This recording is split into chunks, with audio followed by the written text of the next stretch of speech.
Good morning, everybody. Happy Thursday. Thanks for joining us here on CTV Morning Live. We're glad that you can be with us. There is shock and sadness in the U.S. where high-profile activist Charlie Kirk was shot and killed at an event at a college campus in Utah yesterday. A manhunt is underway after a suspect was released late Wednesday afternoon after questioning. More details in a moment, but first, your wake-up weather. In your forecast today, we will see more sunshine into the afternoon. Still dealing with a little bit of fog out there to start things off, but cloudy skies as well. 23 will be your daytime high today. Full details on when we will see that sunshine. First, our news headlines. In developing news, a manhunt is still ongoing for the killer of conservative activist Charlie Kirk, who was killed by a single shot in a targeted attack during an outdoor event at Utah Valley University. 2 people were arrested but have since been released. Officials say that they have no current ties to the shooting. Kirk was speaking at a university in Utah when a single shot rang out. He was struck in the neck and later pronounced dead in hospital. The shooting comes amid a spike in attacks on political figures in the United States across all parts of the ideological spectrum. In a post on Truth Social, President Trump writing, quote, "The great and even legendary Charlie Kirk is dead. No one understood or had the heart of the youth in the United States of America better than Charlie. He was loved and admired by all, especially me, and now he is no longer with us." Former U.S. House Speaker Nancy Pelosi also posting, "The horrific shooting at Utah Valley University is reprehensible. Political violence has absolutely no place in our nation." And then right here in Canada, Conservative leader Pierre Poilievre writing on social media, "We must all strongly denounce the shooting of Charlie Kirk. Political violence is never justified.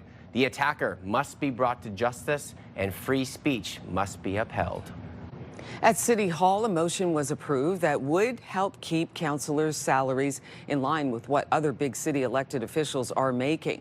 If approved, the pay raise would take effect November 15th, 2026, at the start of the next term of council. In 2024, Ottawa City councillors earned over $119,000, while the mayor earned over $213,000. Elected officials also received a 2.5% increase for 2025.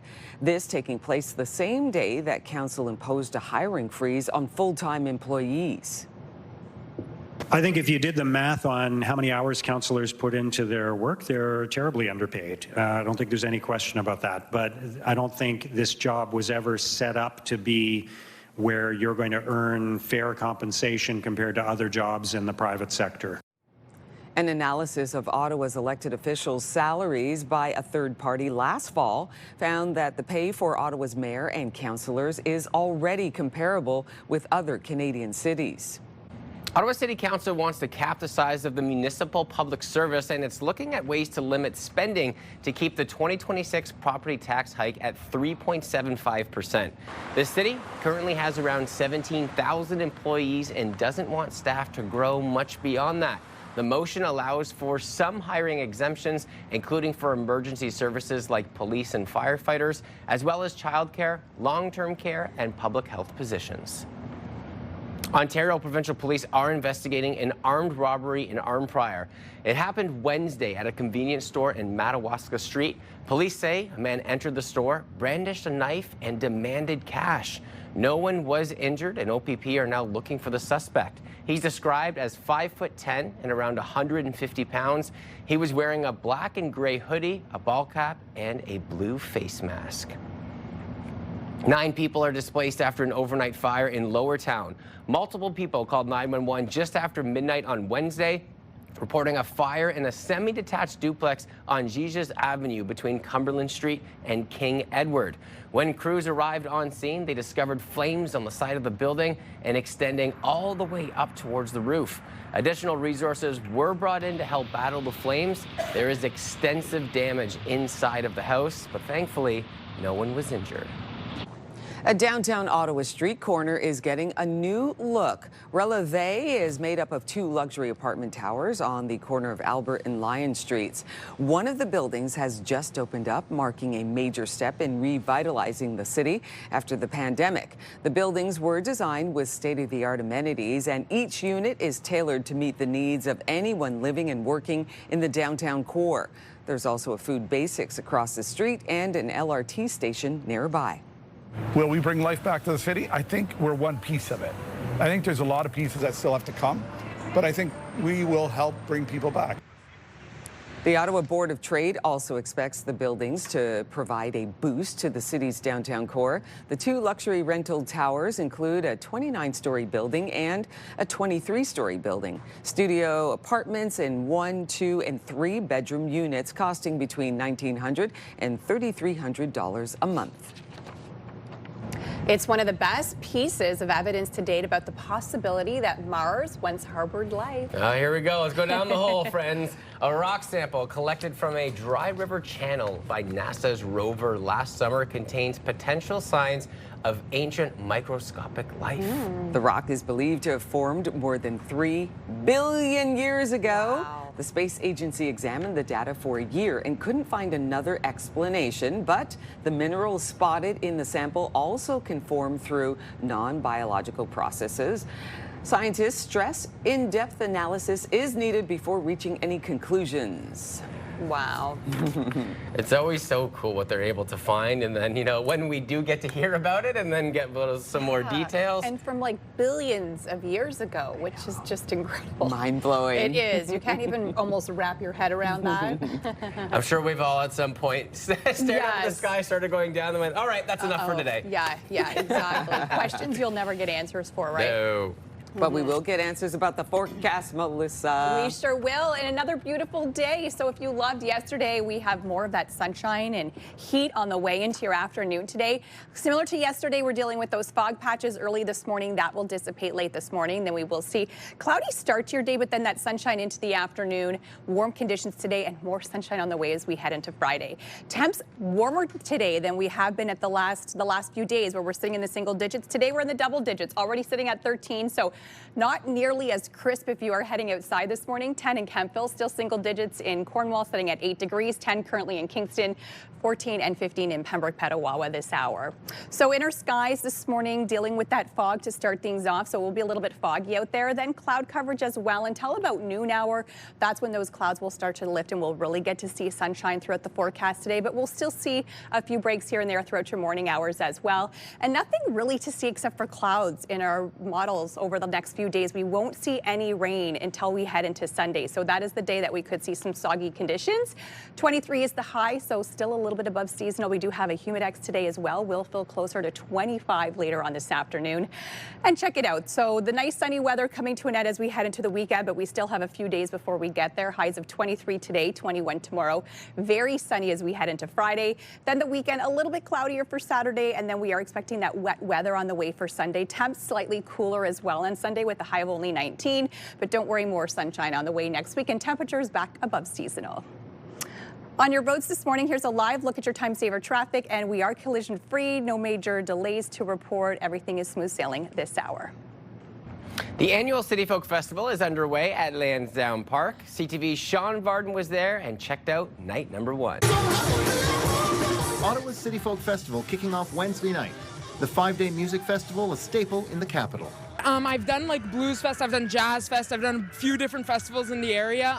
So far, I'm really liking the vibe. I just got like knee surgery, so like being able to sit down is great. It's like it's so many different people, like such a wide verse of ages. Like I've seen so many little kids around. Like I love that energy.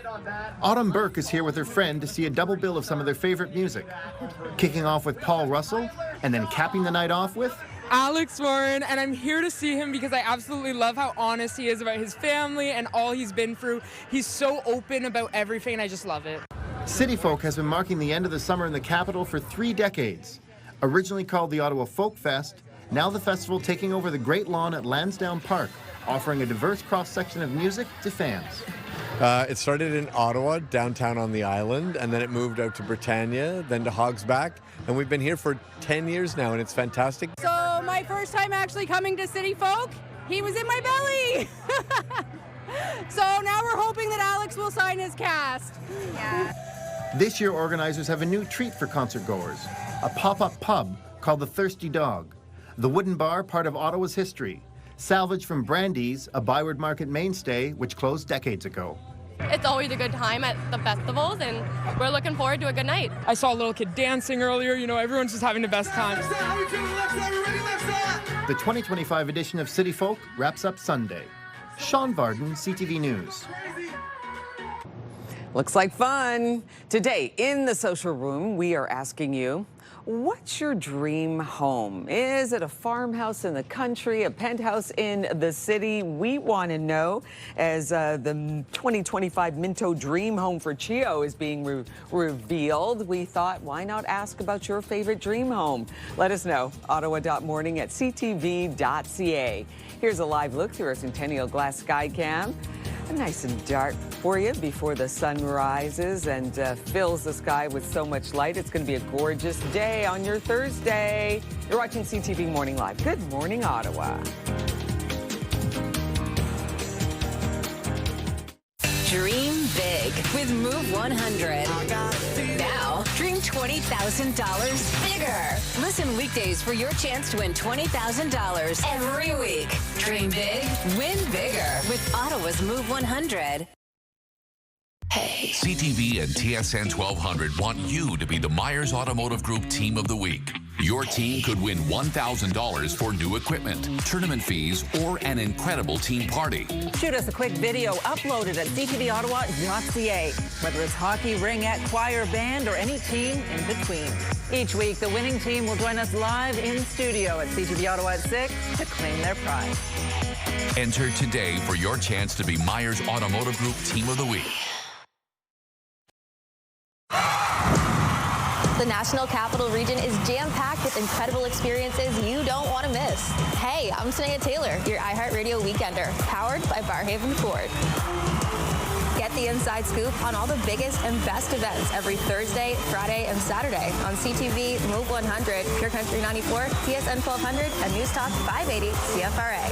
iHeartRadio Weekenders is powered by Barrhaven Ford, the #1 Ford EV dealer in Ontario. On Sunday, October 5th, CHEO's RBC Race for the Kids will support the largest redevelopment campaign in CHEO's 50-year history. Join CTV and Move 100 and register now for the 5K or 10K timed all-terrain routes or the 2K accessible family fun run at Wesley Clover Parks. Whether you run, walk, or cheer participants on, there will be something for everyone with music, food, and activities to enjoy. Register now for CHEO's RBC Race for the Kids and help support pediatric health care in our community. Welcome back, everybody. The Auto Redblacks We Are Family game is coming up. CTV Morning Live wants you to be there to take in all the action at our local spot, TD Place. We have your chance to win a pair of tickets to see your Auto Redblacks take on the Winnipeg Blue Bombers on September 20th. It'll be a day that you don't want to miss. Head over to ctvottawa.ca right now and enter for your chance to win your way in. Good luck.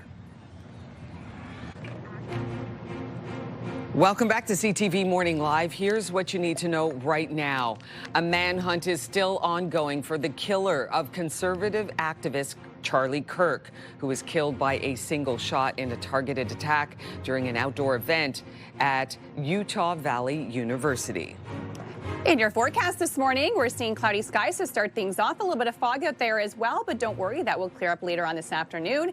And we will see lots of sunshine in the forecast for us today. 23 is your daytime high. We'll feel closer to 25 with that humidex. So a nice, sunny, warm day in the nation's capital for us. Temperature is still above seasonal, so beautiful conditions to get outside and enjoy the gorgeous weather. On your roads this morning, here's a live look at your time saver traffic, and we aren't seeing anything major out there on your roads. Traffic is running pretty well, both east to west this morning.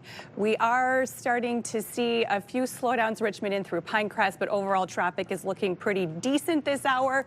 The good news is we are also collision free, so nothing major to report out there on your drive in. Just again, reminder that there are some foggy patches out there, so reduced visibility could be a thing in some low-lying areas. Politicians of all partisan stripes are condemning the shooting of right-wing media personality and activist Charlie Kirk. The 31-year-old Trump ally was shot and killed during an event at a Utah college Wednesday afternoon.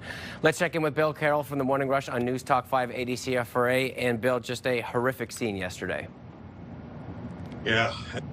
Twice this week now, I've watched human beings die on video. That Ukrainian refugee on a train, and then the video, if you want to find it, it's out there. I suggest you just take my word for it. But to watch a young man like that, a young father, die in front of your eyes, for what? For having an opinion on things?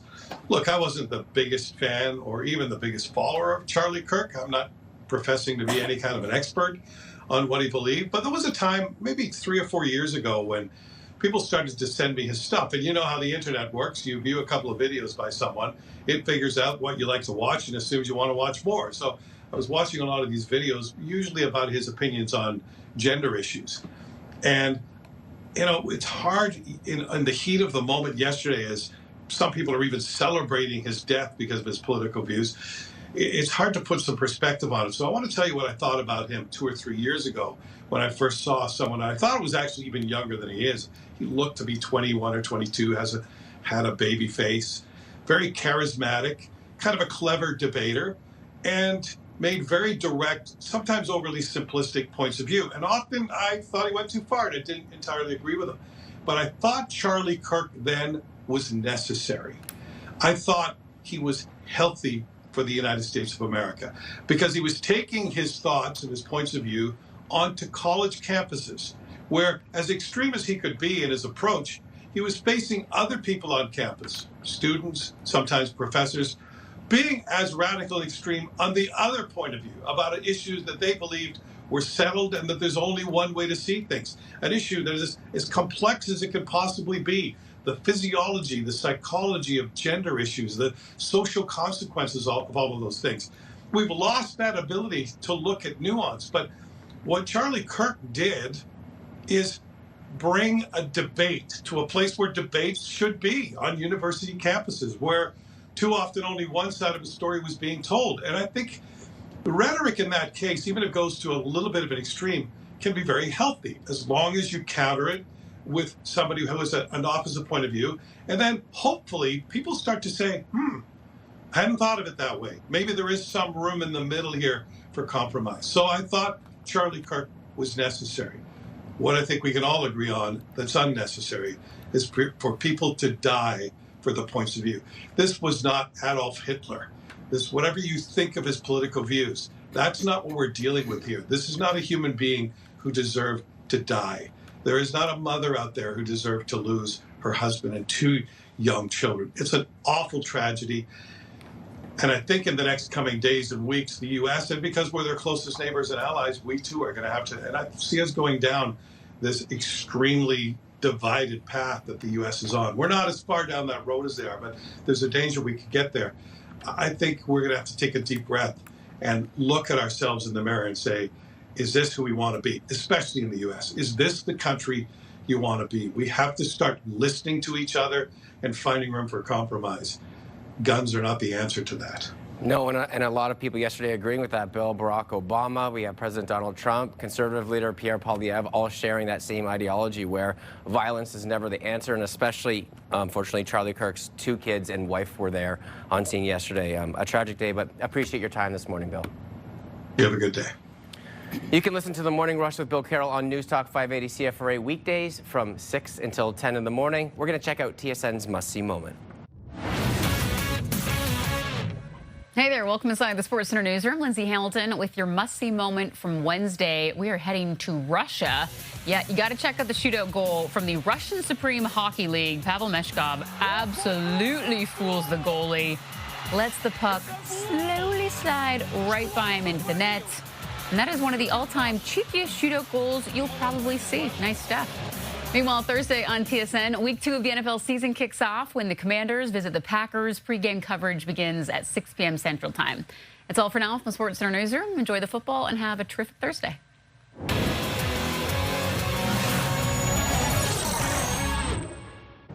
Well, coming up a little later on this morning, we'll hear about this year's CHEO Dream of a Lifetime home and the grand prize, this beautiful home. So today in our social room, we are asking you, what's your dream home? Is it your own cottage on a lake, a penthouse in a big city? Let us know. Ottawa.morning@ctv.ca. So, Will, what kind of home would you love to live in one day? Yeah, I mean, I feel like if I were to have like the ultimate dream home, I've always pictured just a house that's on the beach overlooking the ocean, and it's all windows. So no matter where I'm at, I'm looking at that beautiful view. I've always been a beach bum at heart. And anytime I'm looking, you know, and I say ocean as number one just because, you know, I've always loved whales and sharks and having that big view. waves. Big waves. Yeah. But the sound, the salty air. Yeah, all those things factor in, but just, I feel like the water, like regardless, whether it's the ocean or the lake, it has this calming, grounding effect where I could just sit and stare out and be so content with just having that view. So anything with that is definitely the dream for me. Absolutely. Sounds amazing. Melissa? I am on a similar wavelength, except I would, I'm terrified to live a little too close to water. I love to visit the water, but living that close to the ocean, it always scares me a little bit. But I would love, you know, a nice house for my family and one that self-cleans itself. That's really what I would love. If that exists, that would be my dream. Something that just like picked up after itself, so I could have a clean and organized house, and one that wasn't with damaged furniture everywhere, like couch with, you know, yogurt stains on it, and a table that wasn't broken because my son thought it was a good idea to hammer it, you know, things like that. A self-cleaning home with an ocean view. There you go. There you go. That is a question in our social room this morning. What's your dream home? Let us know. Ottawa.morning@ctv.ca. We're right back after this short break. You're watching CTV Morning Live.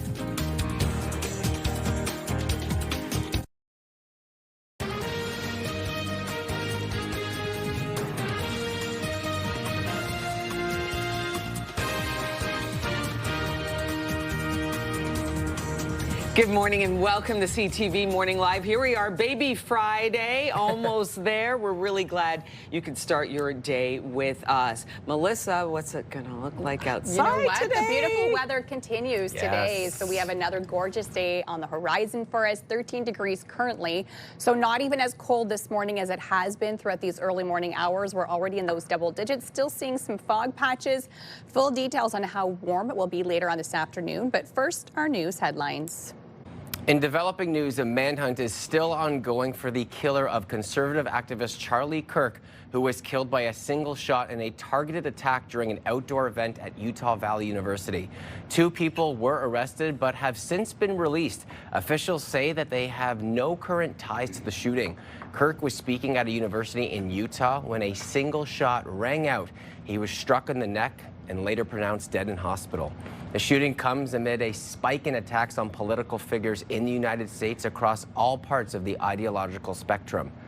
In a post on Truth Social, President Trump writing, quote, "The great and even legendary Charlie Kirk is dead. No one understood or had the heart of the youth in the United States of America better than Charlie. He was loved and admired by all, especially me, and now he is no longer with us." Former U.S. House Speaker Nancy Pelosi also posting, "The horrific shooting at Utah Valley University is reprehensible. Political violence has absolutely no place in our nation." And right here in Canada, Prime Minister Mark Carney has posted about the shooting, saying, "I am appalled by the murder of Charlie Kirk. There is no justification for political violence, and every act of it threatens democracy. My thoughts and prayers are with his family, friends, and loved ones."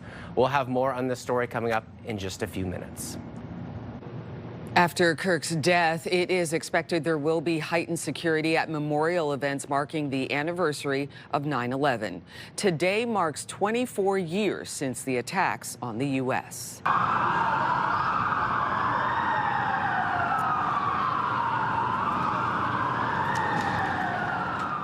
Nearly 3,000 people were killed when 4 hijacked planes flew into the World Trade Center in New York City, the Pentagon in Washington, and in a field in Pennsylvania on this day in 2001. 24 Canadians were among them. A ceremony will be held in Manhattan this morning, beginning at exactly 8:48. It will include the annual reading of names and a moment of silence at the 9/11 Memorial and Museum in the financial district of New York City. President Donald Trump is expected to attend the memorial at the Pentagon. Vice President J.D. Vance will be in New York. At City Hall, a motion was approved that would help keep councillors' salaries in line with what other big city elected officials are making. If approved, the pay raise would take effect November 15th, 2026, at the start of the next term of council. In 2024, Ottawa City councillors earned over $119,000, while the mayor earned over $213,000. Elected officials also received a 2.5% increase for 2025. This taking place the same day that council imposed a hiring freeze on full-time employees. I think if you did the math on how many hours councillors put into their work, they're terribly underpaid. I don't think there's any question about that. But I don't think this job was ever set up to be where you're going to earn fair compensation compared to other jobs in the private sector. An analysis of Ottawa's elected officials' salaries by a third party last fall found that the pay for Ottawa's mayor and councillors is already comparable with other Canadian cities. Ottawa City Council wants to cap the size of the municipal public service as it's looking at ways to limit spending to keep the 2026 property tax hike at 3.75%. The city currently has around 17,000 employees and doesn't want staff to grow much beyond that. The motion allows for some hiring exemptions, including for emergency services like police and firefighters, as well as childcare, long-term care, and public health positions. Canada said it's reviewing its ties to Israel after the strike inside Qatar. We are evaluating the relationship with Israel. Of course, the attack yesterday on Qatar was one that was unacceptable. Canada has joined a growing condemnation of the attack that Israel called a targeted strike that left 5 members of Hamas dead. The blackened building at the center of the blast site remained surrounded by security yesterday. Qatar has been a key mediator in the Gaza ceasefire talks. Ontario Provincial Police are investigating an armed robbery in Arnprior. It happened Wednesday at a convenience store on Madawaska Street. Police say a man entered the store, brandished a knife, and demanded cash. No one was injured. OPP are now looking for the suspect. He's described as 5'10" and around 150 pounds. He was wearing a black and gray hoodie, a ball cap, and a blue face mask. 9 people are displaced after an overnight fire in Lowertown. Multiple people called 911 just after midnight on Wednesday, reporting a fire in a semi-detached duplex on Jesus Avenue between Cumberland Street and King Edward. When crews arrived on scene, they discovered flames on the side of the building and extending all the way up to the roof. Additional resources were brought up to help battle the flames. There is extensive damage inside of the house, but thankfully, no one was injured. Now this is a true Canadian beaver tail. Slowly, kind of clawed its way up into my palm, with its front hefts, and then I scooped it up. Connor Bellinger and his mom, Liz, had an unforgettable experience out on the water in Saanich. Recently, they'd heard a high-pitched squeaking noise and soon realized a baby beaver was struggling behind some rapids. He didn't even know it was a beaver at first until he noticed the tail. Aw, it fell asleep in his arms and snuggled in for a bit. until they got to the end of the river. Eventually, they turned the little one over to a wildlife association, and the week-old baby is now being cared for. You can tell he's just a country kid. Oh, And he's like, yeah, I found a beaver. What's a big, yeah. Doesn't everybody do that? You find a little baby beaver and kiss it.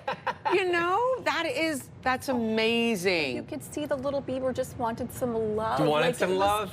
It was cuddled right in there. I know. It's always so nice too when you see that, because it's not a common animal that you would maybe go up and cuddle. So it's cute to see those stories. Exactly. Looks like a lot of fun. He was out there on the water. Yes. Still enjoying the water. Can we do that still, Melissa? I mean, sure. Is it warm enough? I think it's warm enough to go for a swim if the pool's heated. All right. There you go. Not so I'm still bad. jumping Or in the lakes wetsuit. if I can. Oh, yeah? Okay. Wetsuit or no wetsuit? No, I'm going in. You're going for in. it.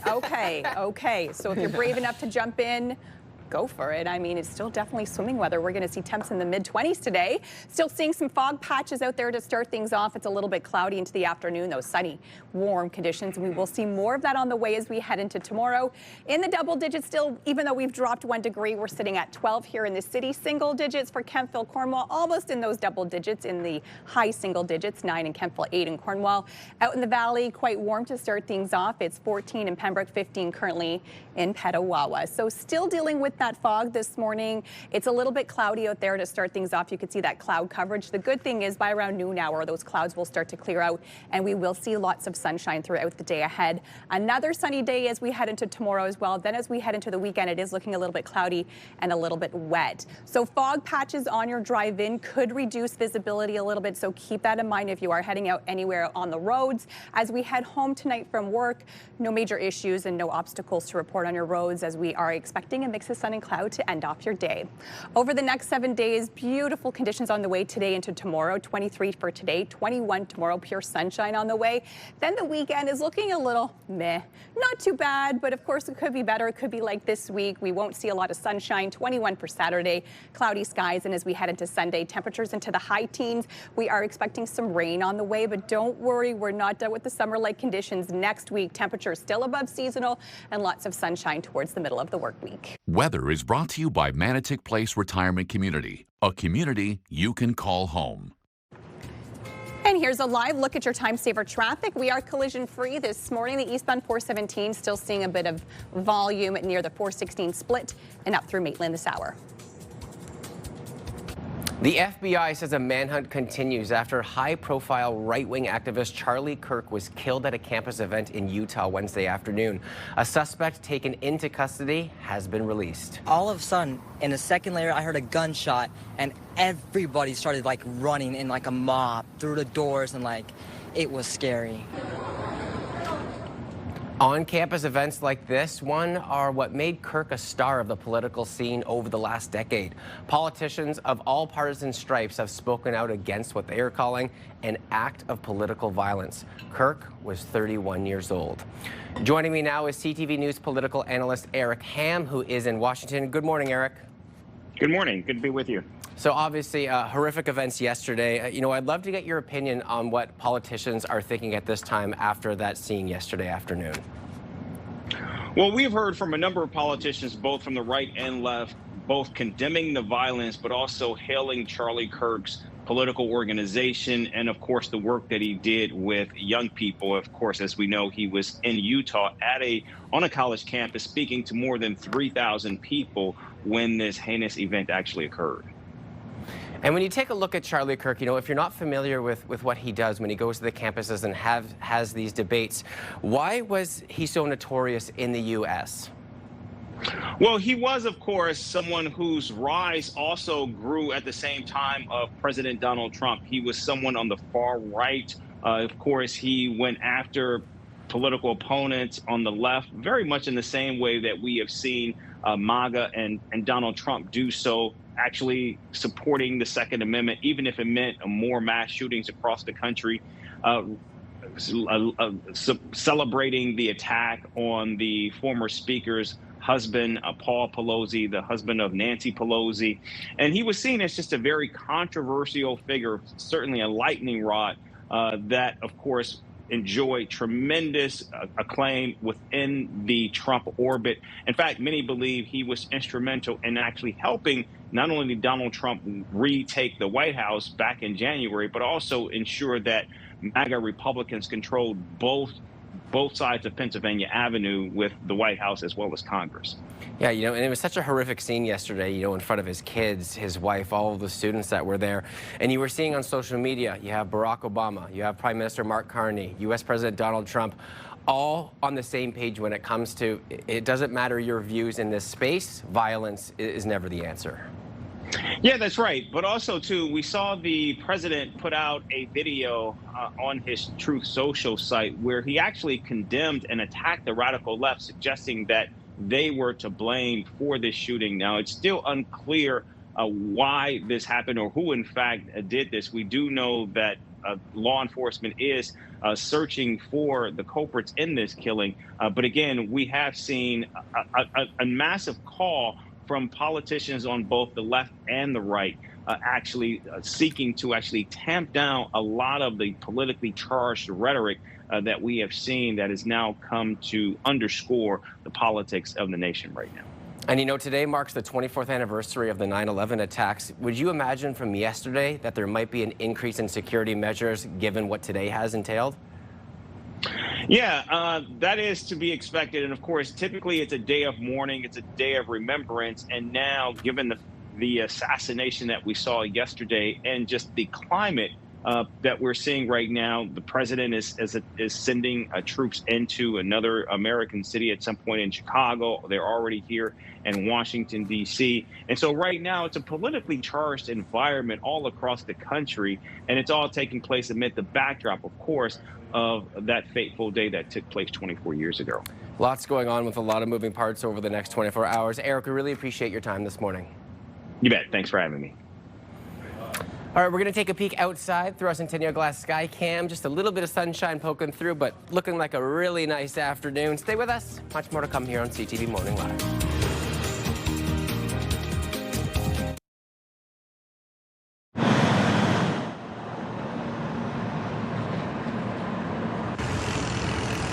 And welcome back to the show, everybody. Hope you're having a great day so far. We do have a warning to public transit users about some upcoming major service disruptions. OC Transpo says LRT Line 1 will be shut down all weekend for planned work on the East Extension. That's when a key performance test will be done for the new line, which will involve running trains between Tunney's Pasture and the new trim station. The East Extension is expected to open later this year. Replacement buses will be running on Saturday and Sunday. Welcome back to CTV Morning Live. Here's what you need to know right now. Ottawa City Council wants to cap the size of the municipal public service as it's looking at ways to limit spending to keep the 2026 property tax hike at 3.75%. In your forecast this morning, we're seeing lots of sunshine on the way today. A little bit cloudy out there right now. A bit of fog as well. 23 is your high. We'll feel closer to 25. Into your day tomorrow, gorgeous sunshine, a high of 21. That is also the high on Saturday. However, it's looking a little bit cloudier. On your roads this morning, here's a live look at your time saver traffic. We are collision free this morning, which is great news, but the eastbound 417 starting to see a little bit of congestion now from the 416 split up through Maitland. Time Saver Traffic is brought to you by Presler Injury Lawyers. 1-800-JUSTICE.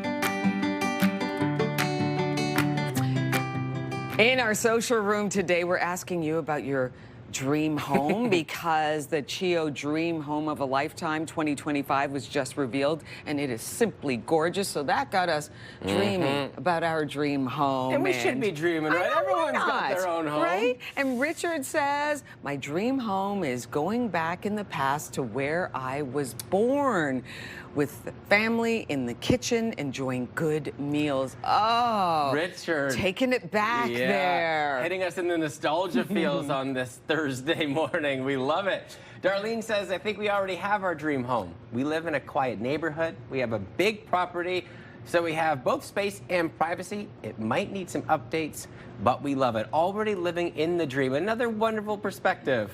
That is simply gorgeous, Darlene. That's it. Doesn't matter about the updates. You love it? That's your dream right there. Thank you for that, Darlene. And Joshua says, my dream home would be one with nature, a calm lake surrounded by pine, maple, and willow trees. I love willow trees. My soul is at peace with a beautiful small log home with a large stone fireplace, a wraparound deck, and many miles away from anyone and everything. And with the smell of crisp, pure, fresh air. That does sound dreamy. Hey, Sept and Joshua, I'm on the same vibe as you, my friend.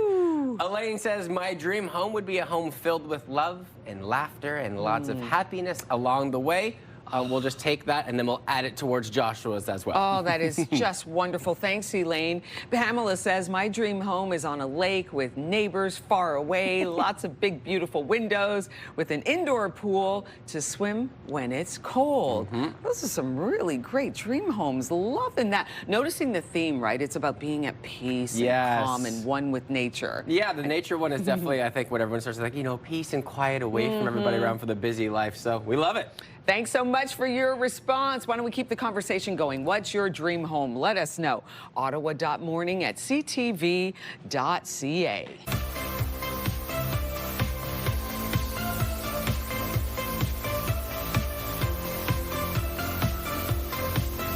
Time now for a look at what's trending, and we're starting with this, a new documentary series about a famous fashionista. Netflix has revealed the poster for the new series called Victoria. The show will be about Victoria Beckham and her life as Posh Spice, fashion designer, wife, and mom. The show is being made by the same people behind Beckham, which was about her husband, soccer superstar David Beckham. Okay, I would watch this because I love the inside look of her and Beckham. Yes, right. And when they met, and just I'm so fascinated. So I would totally watch this. I'm really surprised that there hasn't already been a show about Posh Spice and her life. I mean, she's created a fashion empire, and she's been doing it now for what, well over a decade, if not a couple, and she's decade and a half. Makeup now, she has a makeup she's line. Unstoppable, and has all those kids running around. I know they're not little anymore, but I mean, she did it raising a family as well. Yeah, I'm fascinated about that. Absolutely. And big news for reality TV fans. Taylor Frankie Paul, known for the show The Secret Lives of the Mormon Wives, is the next Bachelorette. The reality TV star has been controversial, having been in trouble with the law after an altercation with her ex-husband and an infamous swinging scandal. The 31-year-old mom of three has gained a huge following on social media, even before her time on The Secret Lives of the Mormon Wives. I saw this, and I know fans have like very mixed reviews on this, saying like she's already famous. This is supposed to be about, you know, just a normal person finding love, but she's already so super famous. Why are we choosing her? However, I guess a few months ago on a podcast, it was unveiled that like the Bachelor-Bachelorette franchise is kind of in trouble. So they needed kind of like a big itch start to potentially revamp the show. So shake things up a little bit, right? Exactly. A little controversy, big on social media, so she's going to pull all of her followers over to watch the show. And I think love or hate, or even her haters, are going to be intrigued to watch her. So smart move. And finally, in the UK, Prince Harry met with his father for the first time in 20 months on Wednesday. The Duke of Sussex left Clarence House after having tea at the King's London residence. The prince last saw his father in February 2024 when the king was diagnosed with cancer. They had been distant after Harry and his wife stepped back from their royal duties and moved to the U.S. in 2020 and made critical comments about some family members and the institution. But in May, the prince indicated he wanted a reconciliation. Okay. Oh, I do like that they're trying to mend whatever may have been broken, because family is family at the end of the day. Absolutely right about that. No doubt about that. All right, we've got so much more to come on the show. You're watching CTV Morning Live on your baby Friday, as Melissa calls it. Yes. It's 6:55. We'll be right back after this.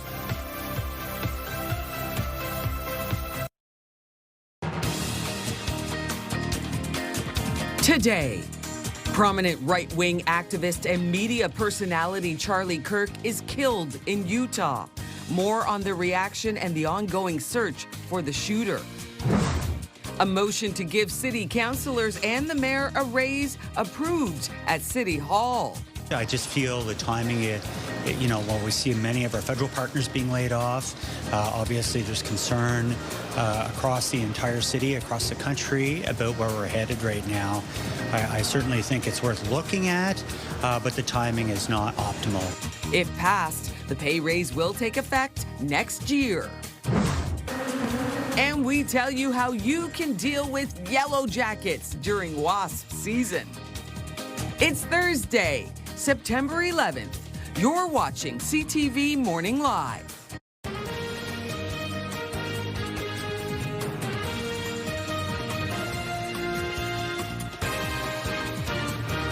Welcome back, everybody. Happy Thursday. Thanks for joining us on CTV Morning Live. What do we got? Just 7 o'clock, just a On the minute nose. after. On the nose. Love that. We're really glad you could start your baby Friday with us, Thursday. And listen, Ottawa City Councillors have approved a plan to give themselves a raise next year. We're going to tell you more about yesterday's vote and the reaction to the controversial motion. But first, we got to take a look at your wake-up weather. And not a bad-looking start to your day as well. So kids, if you're heading out to your school bus, not as cold this morning as it has been. We're sitting at 13 degrees, a high of 23 under a mix of sun and cloud into the afternoon. So beautiful day ahead. I'll break down your recess forecast in a few minutes, but right now, our news headlines. In developing news, a manhunt is still ongoing for the killer of conservative activist Charlie Kirk, who was killed by a single shot in a targeted attack during an outdoor event at Utah Valley University. 2 people were arrested but have since been released. Officials say they have no current ties to the shooting. Kirk was speaking at a university in Utah when a single shot rang out. He was struck in the neck and later pronounced dead in hospital. The shooting comes amid a spike in attacks on political figures in the United States across all parts of the ideological spectrum. In a post on Truth Social, President Trump writing, quote, "The great and even legendary Charlie Kirk is dead. No one understood or had the heart of the youth in the United States of America better than Charlie. He was loved and admired by all, especially me. And now he is no longer with us." Former U.S. House Speaker Nancy Pelosi also posting, "The horrific shooting at Utah Valley University is reprehensible. Political violence has absolutely no place in our nation." And right here in Canada, Prime Minister Mark Carney has posted about the shooting saying, "I am appalled by the murder of Charlie Kirk. There is no justification for political violence, and every act of it threatens democracy. My thoughts and prayers are with his family, friends, and loved ones." We'll have more on the story just a little bit later on throughout the show as it continues to develop. After Kirk's death, it is expected there will be heightened security at memorial events marking the anniversary of 9/11. Today marks the 24th year since the attacks on the U.S. Nearly 3,000 people were killed when 4 hijacked planes flew into the World Trade Center in New York City, the Pentagon in Washington, and in a field in Pennsylvania on this day in 2001. 24 Canadians were among them. A ceremony will be held in Manhattan this morning, beginning at exactly 8:48. It will include the annual reading of names and a moment of silence at the 9/11 Memorial and Museum in the financial district of New York City. President Donald Trump is expected to attend the memorial at the Pentagon. Vice President J.D. Vance will be in New York. At City Hall, a motion was approved that would keep councillors' salaries in line with what other big city elected officials are making. If approved, the pay raise would take effect November 15th, 2026, at the start of the next term of council. In 2024, Ottawa City councillors earned over $119,000, while the mayor earned over $213,000. Elected officials also received a 2.5% increase for 2025. The motion for pay raise taking place the same day that council imposed a hiring freeze on all full-time employees. I think if you did the math on how many hours councillors put into their work, they're terribly underpaid. I don't think there's any question about that. But I don't think this job was ever set up to be where you're going to earn fair compensation compared to other jobs in the private sector. However, an analysis of Ottawa's elected officials' salaries by a third party last fall found that the pay for Ottawa's mayor and councillors is already comparable with other Canadian cities. Ottawa City Council wants to cap the size of the municipal public service as it looks at ways to limit spending to keep the 2026 property tax hike at 3.75%. The city currently has around 17,000 employees and doesn't want staff to grow much beyond that. The motion allows for some hiring exemptions, including for emergency services like police and firefighters, as well as childcare, long-term care, and public health positions. Canada said it's reviewing its ties to Israel after the strike inside Qatar. We are evaluating the relationship with Israel. Of course, the attack yesterday on Qatar was one that was unacceptable. Canada has joined a growing condemnation of the attack that Israel called a targeted strike that left 5 members of Hamas dead. The blackened building at the center of the blast site remained surrounded by security yesterday. Qatar has been a key mediator in the Gaza ceasefire talks. Ontario Provincial Police are investigating an armed robbery in Arnprior. It happened Wednesday at a convenience store on Madawaska Street. Police say a man entered the store, brandished a knife, and demanded cash. No one was injured. OPP are now looking for the suspect. He's described as 5'10" and around 150 pounds. He was wearing a black and gray hoodie, a ball cap, and a blue face mask. 9 people are displaced after an overnight fire in Lowertown. Multiple people called 911 just after midnight on Wednesday, reporting a fire in a semi-detached duplex on Giggs Avenue between Cumberland Street and King Edward. When crews arrived on scene, they discovered flames on the side of the building and extending all the way up on the roof. Additional resources were brought in to help battle the flames. There is extensive damage inside of the house, but thankfully no one was injured. Joni Mitchell and Drake will be celebrated with special achievement honors at this year's SOCAN Awards. Sometimes we laugh, sometimes we cry, but I guess you know now. And Drake will get his 4th consecutive Songwriter of the Year award in the performer category, recognizing, quote, his status as one of music's most defining voices. And Joni Mitchell will receive the Cultural Impact Award for her song, Both Sides Now. Organizers say that song left a mark on music and inspired generations.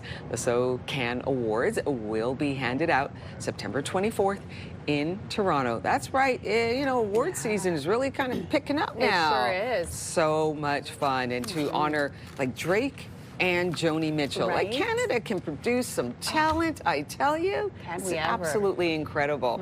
And worldwide too, right? Not just like here, like they impact everybody. So it's so great when it's here in our country. Yeah, it's so great. Melissa, do we have a great forecast to look forward to today? We do. We have another day similar to what we've really seen all week. Sunshine above seasonal temps. It's going to be warm. Very light winds, just a gorgeous day. So what you're saying is it might be a great day for a charity golf tournament that I might be attending this afternoon. It is a perfect day for a golf tournament, absolutely. And we do have your weather picture today, brought to you by Box Me Up. Moving, staging, renovating. Box Me Up. Visit boxmeup.ca to book your mobile storage container today. Carol sent this in to us. It's the night sky over in Osgood. What a beautiful, moody shot, Carol. Absolutely stunning. The clouds over the moon. Gorgeous. Thank you so much for sending that in to us. Of course, we love to see your weather pictures as well, and you can be featured right here on the show. The best way to send them to us, weathershots@ctv.ca. Again, that email address is weathershots@ctv.ca. And on your forecast this morning, still dealing with a few fog patches out there to start things off. A little bit cloudy as well, but then sunny and warm into the afternoon. And for your Friday forecast, more sunshine on the way. Temps this morning have warmed up. So we've been fluctuating a little bit, but now we've warmed up. We're sitting at 14 degrees here in the city. So it's actually not too bad outside to start off your morning. Much warmer today than it has been this week. 9 in Kemptville, Cornwall, out in Kingston sitting at 9 degrees. The Valley also nice and mild to start things off, sitting at 14 and 15. So still dealing with some fog patches in the low-lying areas. We'll see those fog patches until about 9 a.m. That's when everything should clear up. Still cloudy until about noon hour today, but then some sunshine for your recess today. So if you're heading out for your morning recess, still dealing with the mix of sun and cloud, temps hovering around 18, 20 degrees. So quite warm for your morning recess, and then we'll warm up for your afternoon recess all the way to a high of 23 later on this afternoon. We'll feel closer to 25. And your 7-day forecast is brought to you by Davidson Hearing Aid Center, celebrating over 80 years in family business. And really beautiful conditions over the next 7 days, especially as we head into today and tomorrow. 23 and 21 are the daytime highs. Into the weekend, a little bit cloudy, and we can also see some sunshine into the weekend, some rain into the weekend. On Sunday, we could see a few raindrops. 19 degrees is the high, but then next week, the beautiful summer-like weather continues. Temperatures reaching the mid-20s throughout the middle of the work week. Yeah, I mean, that recess forecast, we are off to a phenomenal start. And you know that the kiddos need a burst of energy after getting back to school for only a week or two. Melissa crushing it this week. We're going to take a peek out on our roads at this hour as we cruise up to about 7:10, starting to see a little bit of congestion on the highway, especially heading east. Westbound starting to see some delays, but the sun continues to shine. She was mentioning a little bit of fog patches earlier this morning, so just be on the lookout just in case in some areas that has not cleared. Melissa, we will send things back over to you. Well, if you have been spending time outside, you have likely noticed a pesky presence. Yes, it is wasp season, and here to help us spot them and, of course, keep them away is Jason Constantini with Orkin Canada. Good morning to you. Good morning, Melissa. Okay, so it is indeed wasp season, and it's a particular wasp that we're dealing with right now as well. That's correct. Obviously, there's many variety of species of wasps and hornets, but in particular, it is our little friend here, and it's going to be the yellow jacket. Okay. You can see here we with have a specimen. A live yellow jacket. Yeah, that's it. Wasn't too hard to collect there, they're too. Everywhere Yeah, right they seem now. to be everywhere right now. So, you know, they are similar to bees in the sense that they're a social, their social structure. Okay. And they're where they have a queen, and they have, many workers that help tend to the nest. And then within that nest, obviously, there's a lot of larvae, a lot of hungry larvae. And they have like a relationship. So they're not all bad, though, of course, because they provide, so they're scavengers. So unlike, honeybees and so on that are more particular to, nectars and so on, these guys, well, they do pollinate, but not to the extent that a honeybee would. But the important part is that they're scavengers, and they're actually a natural pest control. So they'll be taking care of things like spiders and aphids and so on in the yard. So this is very important because we're going to get back to this later. A lot of people have run into these because they're notorious for building the ground nests. Okay, so let's talk about their nests that they like to build. So again, like I said, there's social structure where they're going to have, the multiple layers of of honeycombed in there. This is where all the larvae is with the queen, many workers. So we can have an aerial nest. So this is your typical nest that you would see kind of hanging. Right. Also importantly, they're very adaptable. So you'll see other types will actually be behind siding.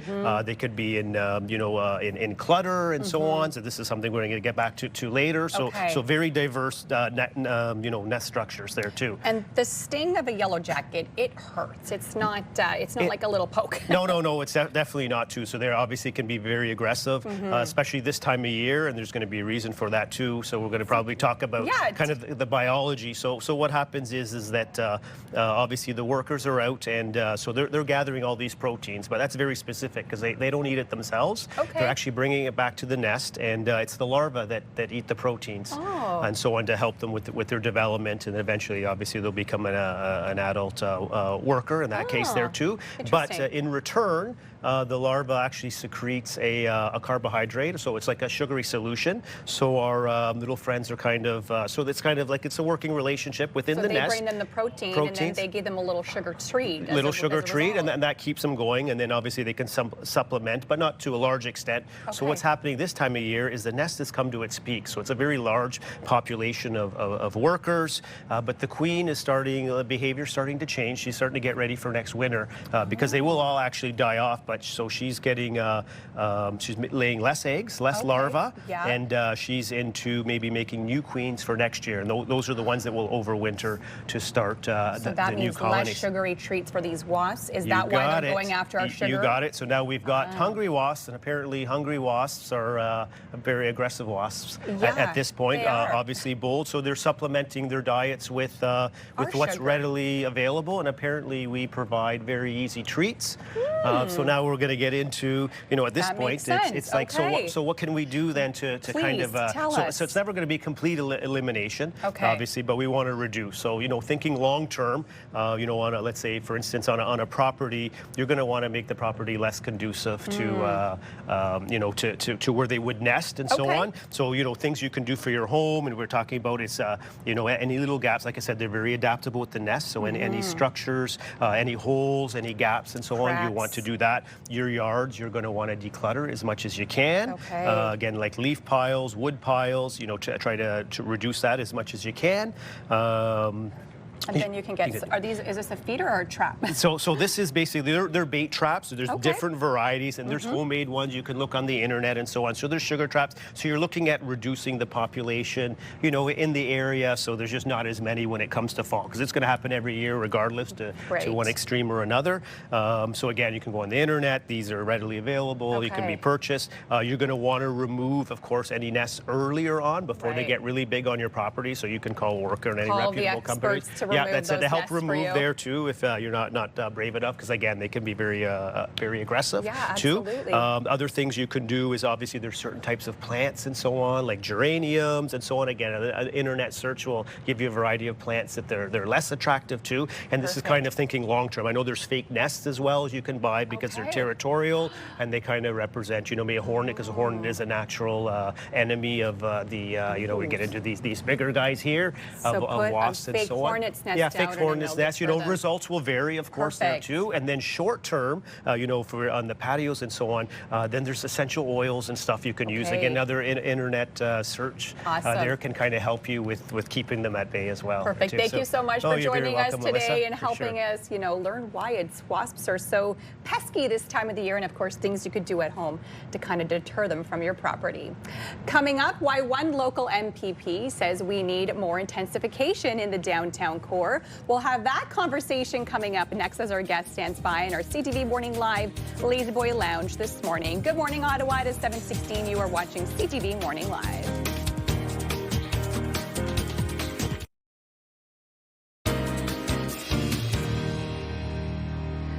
Welcome back. Here's a live look through our Centennial Glass Sky Cam. Got some cloud there, but we can expect some nice sunshine into the afternoon. Welcome back to CTV Morning Live. Here's what you need to know right now. A manhunt is still ongoing for the killer of conservative activist Charlie Kirk, who was killed by a single shot in a targeted attack during an outdoor event at Utah Valley University. In your forecast this morning, a little bit of fog to start things off, cloudy skies, but sunshine into the afternoon, 23 for today, 21 tomorrow, pure sunshine for Friday, a little bit cloudier on Saturday, also a high of 21. On your roads this morning, here's a live look at your time saver traffic, and no major issues still to report, just some volume building now on the Queensway. You can see a little bit slower Richmond and through Pinecrest this morning, and at the split before you approach downtown. Downtown Ottawa is undergoing a major intensification push as part of the city's growth strategy to increase its population, aiming for a more livable mid-sized city. There are some signs the city is moving closer to that goal, and joining us this morning is Catherine McKenney, MPP for Ottawa Centre, to discuss some of the recent changes and what more the city needs to accomplish. It's great to see you. Yes, good morning. It's nice to see you. Very, very exciting stuff here, because when you walk through Centertown, the downtown core, as I do all the time, I'm noticing that there's a certain energy, there's a certain movement and action happening. Can you talk about some of the actions towards building a more populated, livable downtown center? Absolutely. We saw after the pandemic kind of an emptying out of office workers and people coming downtown, and it was really, people were more hesitant to come into the downtown. As we build out, as we invite more residents to join us in Centertown, which we have, especially in this area around Lyon and Albert, we get people able to walk to businesses, so we also welcome new businesses. It helps in our economic recovery.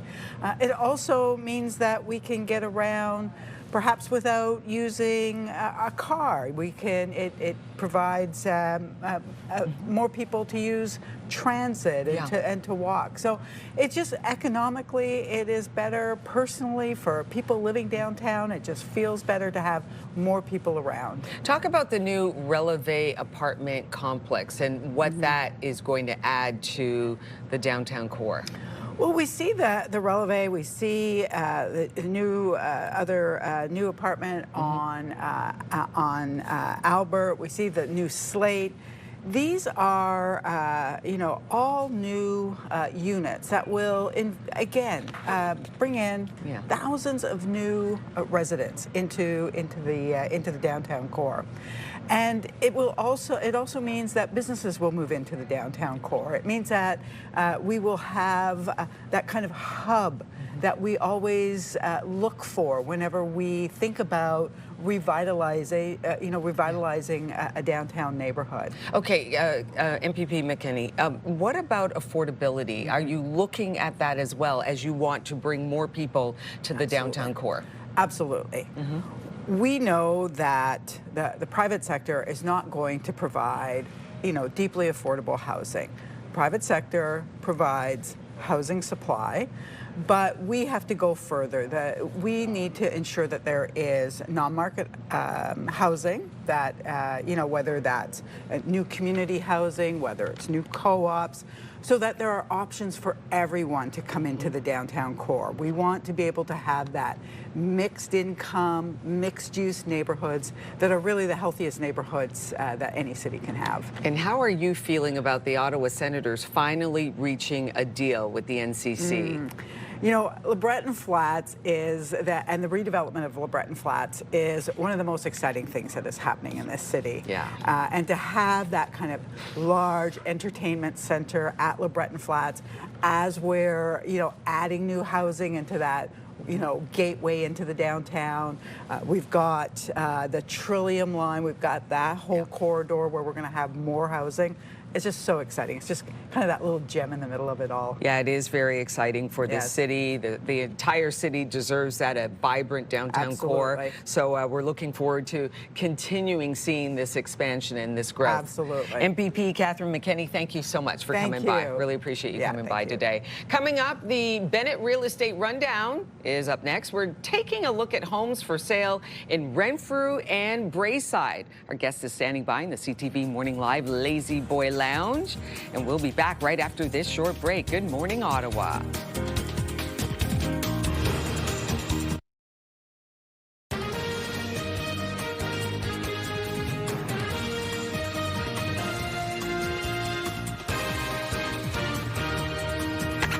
Good morning, 7:30 on your Thursday. We're really glad that you can start your day with us. Welcome to CTV Morning Live. Melissa, what's it looking like outside? Not a bad looking start to your morning. Temperatures already in the double digits, which is always nice to see. 13 degrees. Still dealing with some fog patches out there bright and early, but we will see sunshine this afternoon. I'll tell you how warm it will get later on today. Right now, our news headlines. In developing news, a manhunt is still ongoing for the killer of conservative activist Charlie Kirk, who was killed by a single shot in a targeted attack during an outdoor event at Utah Valley University. 2 people were arrested but have since been released. Officials say they have no current ties to the shooting. Kirk was speaking at a university in Utah when a single shot rang out. He was struck in the neck and later pronounced dead in hospital. The shooting comes amid a spike in attacks on political figures in the United States across all parts of the ideological spectrum. In a post on Truth Social, President Trump writing, quote, "The great and even legendary Charlie Kirk is dead. No one understood or had the heart of the youth in the United States of America better than Charlie. He was loved and admired by all, especially me. And now he is no longer with us." Former U.S. House Speaker Nancy Pelosi also posting, "The horrific shooting at Utah Valley University is reprehensible. Political violence has absolutely no place in our nation." And here in Canada, Prime Minister Mark Carney has posted about the shooting saying, "I am appalled by the murder of Charlie Kirk. There is no justification for political violence, and every act of it threatens democracy. My thoughts and prayers are with his family, friends, and loved ones." After Kirk's death, it is expected there will be heightened security at memorial events marking the anniversary of 9/11. Today marks 24 years since the attacks on the U.S. Nearly 3,000 people were killed when 4 hijacked planes flew into the World Trade Center in New York City, the Pentagon in Washington, and in a field in Pennsylvania on this day in 2001. 24 Canadians were among them. A ceremony will be held in Manhattan this morning, beginning at exactly 8:48. It will include the annual reading of names and a moment of silence at the 9/11 Memorial and Museum in the financial district of New York City. President Donald Trump is expected to attend the memorial at the Pentagon. Vice President J.D. Vance will be in New York. At City Hall, a motion was approved that would keep councillors' salaries in line with what other big city elected officials are making. If approved, the pay raise would take effect November 15th, 2026, at the start of the next term of council. In 2024, Ottawa City councillors earned over $119,000, while the mayor earned over $213,000. Elected officials also received a 2.5% increase for 2025. The motion for pay raise taking place the same day that council imposed a hiring freeze on full-time employees. I think if you did the math on how many hours councillors put into their work, they're terribly underpaid. I don't think there's any question about that. But I don't think this job was ever set up to be where you're going to earn fair compensation compared to other jobs in the private sector. However, an analysis of Ottawa's elected official salaries by a third party last fall found that the pay for the Ottawa's mayor and councillors is already comparable with other Canadian cities. Ottawa City Council wants to cap the size of the municipal public service as it looks at ways to limit spending to keep the 2026 property tax hike at 3.75%. The city currently has around 17,000 employees and doesn't want staff to grow much beyond that. The motion allows for some hiring exemptions, including for emergency services like police and firefighters, as well as childcare, long-term care, and public health positions. Canada said it's reviewing its ties to Israel after the strike inside Qatar. We are evaluating the relationship with Israel. Of course, the attack yesterday on Qatar was one that was unacceptable. Canada has joined a growing condemnation of the attack that Israel called a targeted strike that left 5 members of Hamas dead. The blackened building at the center of blast site remained surrounded by security yesterday. Qatar has been a key mediator in the Gaza ceasefire talks.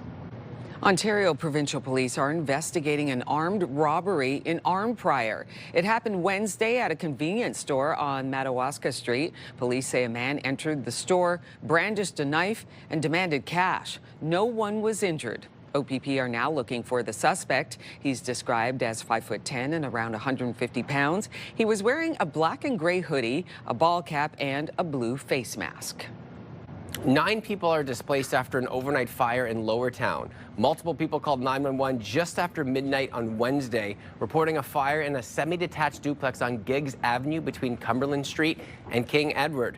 And when crews arrived on scene, they discovered that flames were on the side of the building and were extending all the way up to the roof.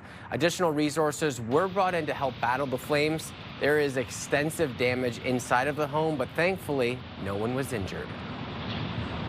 A zoo in the San Francisco Bay Area is celebrating their albino gator's 30th birthday. Happy birthday to you. We should have had that in our birthdays for today. Claude is a famous figure around there and is one of about 100 albino gators in the entire world. Something interesting about Claude is that he can't bask in the sun like those other alligators. But that's okay because he has a rock that's heated from underneath, so there's no need for him to have UV rays directly on him. If fans can't come out for his birthday, the zoo also has a 24-hour Claude cam online. I love those. Goodness. The Claude cam. Watch them.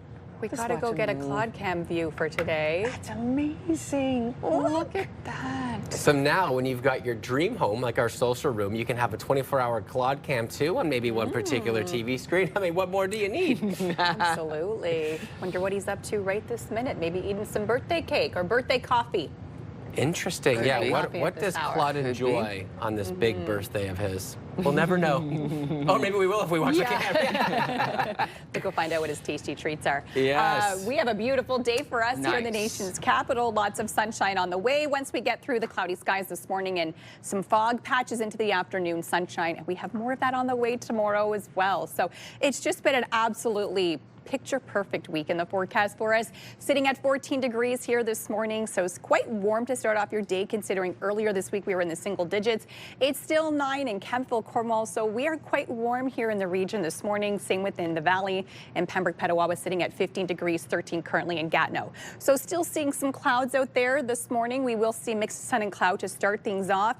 That's all we'll really see in the forecast model over the next 48 hours. We'll see some cloud coverage today and then a little bit more of it as we head into Saturday. So you can see Saturday quite cloudy throughout the region.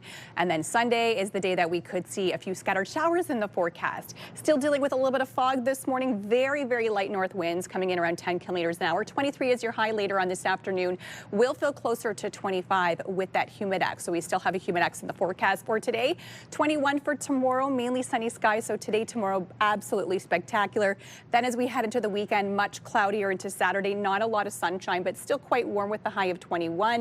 Temperatures cooler on Sunday, high of 19. We are expecting those scattered showers, but don't worry, we have more sunshine and summer-like weather on the way next week, especially towards the middle of the work week. Mainly sunny skies, and we will see temps in the mid-20s. On your roads this morning, here's a live look at your time saver traffic. We do have volume eastbound on the 417 at the 416 split until Bronson. Westbound on the Queensway, seeing lots of volume between Walkley and Nicholas, and the 174 is also moving slowly from 10th line into St. Joseph. The Champlain and McDonald-Cartier bridges are moving slowly as well. Time Saver Traffic is brought to you by Presler Injury Lawyers. 1-800-JUSTICE. It is birthday time on your Thursday, September 11th. We have a teenager alert wishing McKenna a year full of happiness, lots of love from Mom and Molly. Happy birthday, McKenna. Happy 9th birthday to Olivia. Love from Mom, Dad, JF, your brothers Luca and Danik, and your whole extended family who are wishing you the best day ever. If your little one has a birthday, we want to share it with our viewers. Send us your announcements for kids who are 13 and younger. All we need is their name, age, hometown. Email us, ottawa.birthdays@ctv.ca, and we will be sure to get your announcement on the air. Well, today's Bennett Real Estate Rundown takes us to Renfrew and Braeside. We got Brett Liscombe here to show us 3 amazing properties that are currently on the market. Good morning, Brett. Good. How are you doing today? Good. How you doing? How's school been with the kiddos going back to school? School is great. I know my daughter Olivia and my son Jack are watching right now, so I'll say hello to them out there. But I think, when we're looking at the properties around Ottawa, I know you like being on the boat. I know you like wakeboarding, things like that. And some of these properties we're going to be showing today have some of the benefits at your doorstep. I love it. Uh-oh. No, I'm already We'll get you a property again. Yeah, was this a Bennett Real Estate Rundown just for me specifically? Exactly. Turn the cameras off. We're going to have a conversation here. Oh, man. All right, let's take a look at the first one that you got for us. And again, they're all a little bit different, but have some unique qualities. Of course, of course. Here we've got 795 Mill Ridge. This is on the banks of the Madawaska River.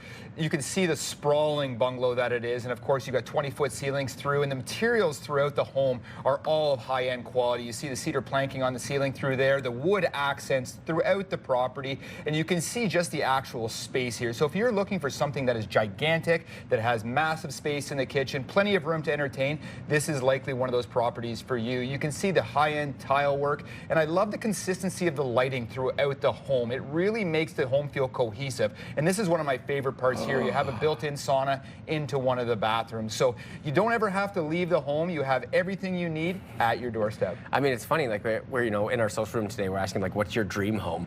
And so many people writing in, and amongst the 3 of us too, we're going, a little bit of space outside the city, nice peace, tranquility. That house pretty much has all of it. Exactly, and high-end materials too, so it is a great buy out in the west end of the city. I'm also a sucker for a sauna, so you just had to toss that in there, right? I know what you're doing. All right, we're going to go to Black Bay now for house number 2. Of course, this was just completed in the last few years here, 3020 Black Bay Lane, kind of in Blackburn Bay. You can see the incredible water views right here. Who wouldn't want to wake up on the veranda, especially on a morning morning like today, having a cup of coffee. And you can see the cedar planking throughout on the ceiling as well, which really gives a nice continuity through the property. High-end appliances, but what I love about this house is that it's been designed to have water views from almost every single room. You can see this is a second floor loft right here.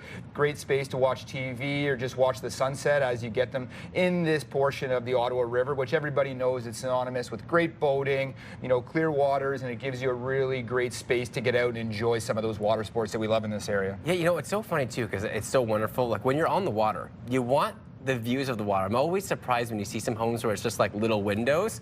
This is what you want to see. Of course, and they've done the landscaping around it too. There's nothing impeding those water views, and that to me is really the essence of what a waterfront home should give you. Yeah, and under 900,000 for that too, so right on the water. Exactly, and not that far from Ottawa as well. We're only maybe about 30 minutes from downtown Ottawa. Amazing. All right, house number 3 on Red Door. Yes, here we have 8 Red Door Lane, priced at $820,000. The high ranch home, you know, is great because you get that lower unit or the lower level space, pardon me, without making it feel like a basement. But here, as you see, nice open concept, great pot lights throughout. So you're always going to feel nice and bright no matter what the time of day or time of year as we kind of come further into the fall. 2 bedrooms on the main floor, which obviously gives you, adds to the space that you have in the living room. And here you can see one of the main bathrooms, quartz countertops on the vanity itself. And this is that downstairs that I was talking about. There's no carpet in this place as well, so you don't have to worry about if you have pets, about that dander getting in those things. And of course, here's a great view of the outside with great materials, the stone, the siding, the huge deck on the side. So everything you could possibly need and a little bit of privacy. Yeah, I love that too. Each of them has their own little kind of peaceful vibe to them. Obviously a little bit different. What I like too is very modern inside, so that open concept where you don't feel squished. It's just like huge areas both in and outside the home. Well, it's great for kids. It's great for entertaining, and you know what I mean? Nobody feels isolated in the home. No, I don't know. Looking dangerous. I might have to mark these ones down, all 3 of them, and take a closer look. Brett, as always, really appreciate your time this morning. Thanks for having me. Don't forget, you can listen to the Bennett Real Estate and Wealth Show with Marnie Bennett. That takes place Saturdays, 1 p.m. on News Talk 580 CFRA. Well, coming up next on CTV Morning Live, our Auto Show Week continues. And once again, we are in for a treat as Keith Bean from Bean Chevrolet Buick GMC is standing by with a brand new 2026 vehicle that may actually surprise some viewers. So stay tuned for that coming up right after the break. Let's take a peek outside through our Centennial Glass Sky Cam, and a little bit of sunshine poking through, already at double digits, reaching the 20s this afternoon. Much more to come. Stay with us. We'll be right back.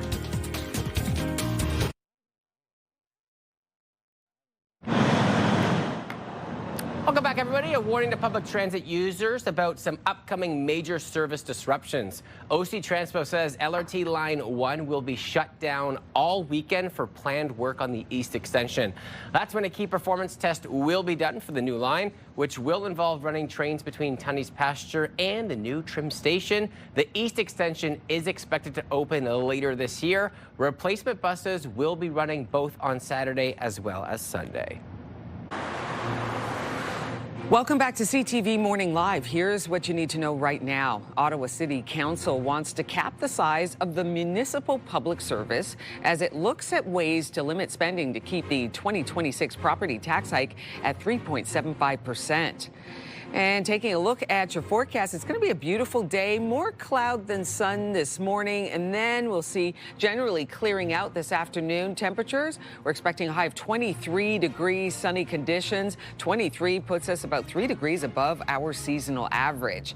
Now let's take a live look at your time saver traffic. We got some volume eastbound on the 417 at the 416 split until Bronson. Westbound on the Queensway, we're seeing lots of volume between Walkley and Nicholas. Melissa.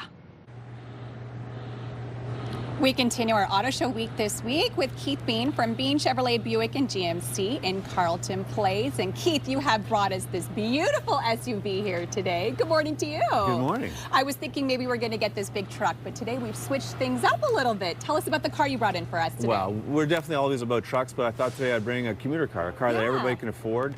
And it's the new Chevrolet Trax. It's a real winner for us. It's doing really good volume. And the nice thing about the Chevrolet Trax is it's a really good price point, so it's very affordable for everyone. Yeah, so this particular car is $31,000. It's a bi-weekly less than $300. Wow. And we've got some really great values on right now. Okay, so the nice thing is a lot of people are returning to work, so they may be looking for a commuter car. Can you kind of give us some specs about the Chevy Trax and what makes it so great as a commuter car?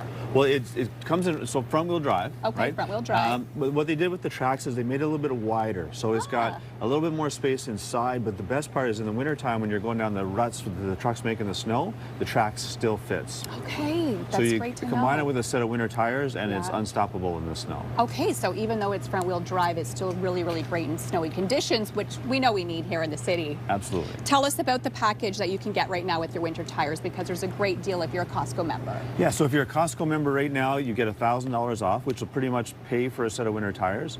If you're an executive Costco member, you get $1,200 off, which will help towards a set of rims. But it's just really great to get this Trax with a set of winter tires, and then you're good for all seasons. And we're thinking about winter tires already. It's never too early to start thinking about that, right? And there is a difference between a winter tire and something like an all-season. For sure. With a winter tire, they have softer rubber compound, Okay. so they're better on the ice and snow. And we always try to get a little bit smaller rim and a little bit more tire sidewall, so it'll absorb the bumps better on the hard pavement. Okay, that makes sense. Let's move around and take a look at the trunk space. As a mom with 2 kids, it's something that I'm always looking at is trunk space. Do I have enough room for all of our gear that we have to bring with us? And yes, tons of trunk space as well. 2 hockey bags, but not if you're a goalie mom. Not if you're a goalie mom, but you can't fit 2 hockey bags. 1 goalie bag, 1 non-goalie? Sure, Can you fit in yeah, there? you can do that. That's awesome. Okay, let's go around to take a look at the interior as well, because I'm looking at this very flashy infotainment system. Can you tell us a bit about the specs for the Chevy Trax? Yeah, so there's 3 different levels of Trax. So this, 4 different levels. The LS and the LT have a base infotainment system, which this is. If you move up to the RS or the Active, it's got a much bigger infotainment system. The Active is really designed for people who are active, who are going to put the canoe on the roof and the bike rack on the back of the car and enjoy it year-round. And it's got all the features that you need for that sort of stuff. So this is really meant for someone who wants to commute, or like a busy family member who is at hockey practice or to the cottage or out and about throughout our city and our surrounding area. Well, yeah, and it's a great fleet car. We just had Windsor Home Cleaning. They traded in 3 Dodge Caravans, replaced them with these for their fleet. They're easier to drive, better to get around in the city, and it has enough cargo space for all their gear. Absolutely, and you're saying the front wheel drive a little bit better on gas as well. Yeah, you're dragging less weight around than a 4-wheel drive, and a front-wheel drive with winter tires they'll pull you out anywhere. Especially, you said, with this wider base here in the Trax. Okay, looks absolutely gorgeous. How can people get a hold of you? Because you have more than just Chevy as well. You have so many other brands. Yeah, we're at beancars.ca, and everything has prices, picks, and payments. Okay, amazing. And how can people find you? What's the best way? Ooh, look at that. Love that little sound. Yeah, from the website, or you can come to Carlton Place. We're right off Highway 7. Okay. Really 20 minutes from the Corral Center. Easy to get to. And we showcased like a crossover SUV today, but you still have lots of trucks as well. Yeah, we're truck guys. We have lots of trucks in stock, work vans. We really got the full gamut with this car. We were missing that in the GM lineup to have a really good, affordable commuter car. So we're so happy to have the Trax now. Amazing, and it can come in different colors too, I'm imagining. Yeah. Amazing. Well, thank you so much, Keith, for coming down and bringing us this brand new 2025 Chevy Trax. Of course, if you are looking for a commuter car, you may want to visit our friends over at beancars.ca. We have a look at your drive-in right now. No major issues east to west, just dealing with some regular volume right now on the Queensway. The good news is we are still collision-free, and most of that fog has dissipated. A warm, sunny day ahead with a high of 23.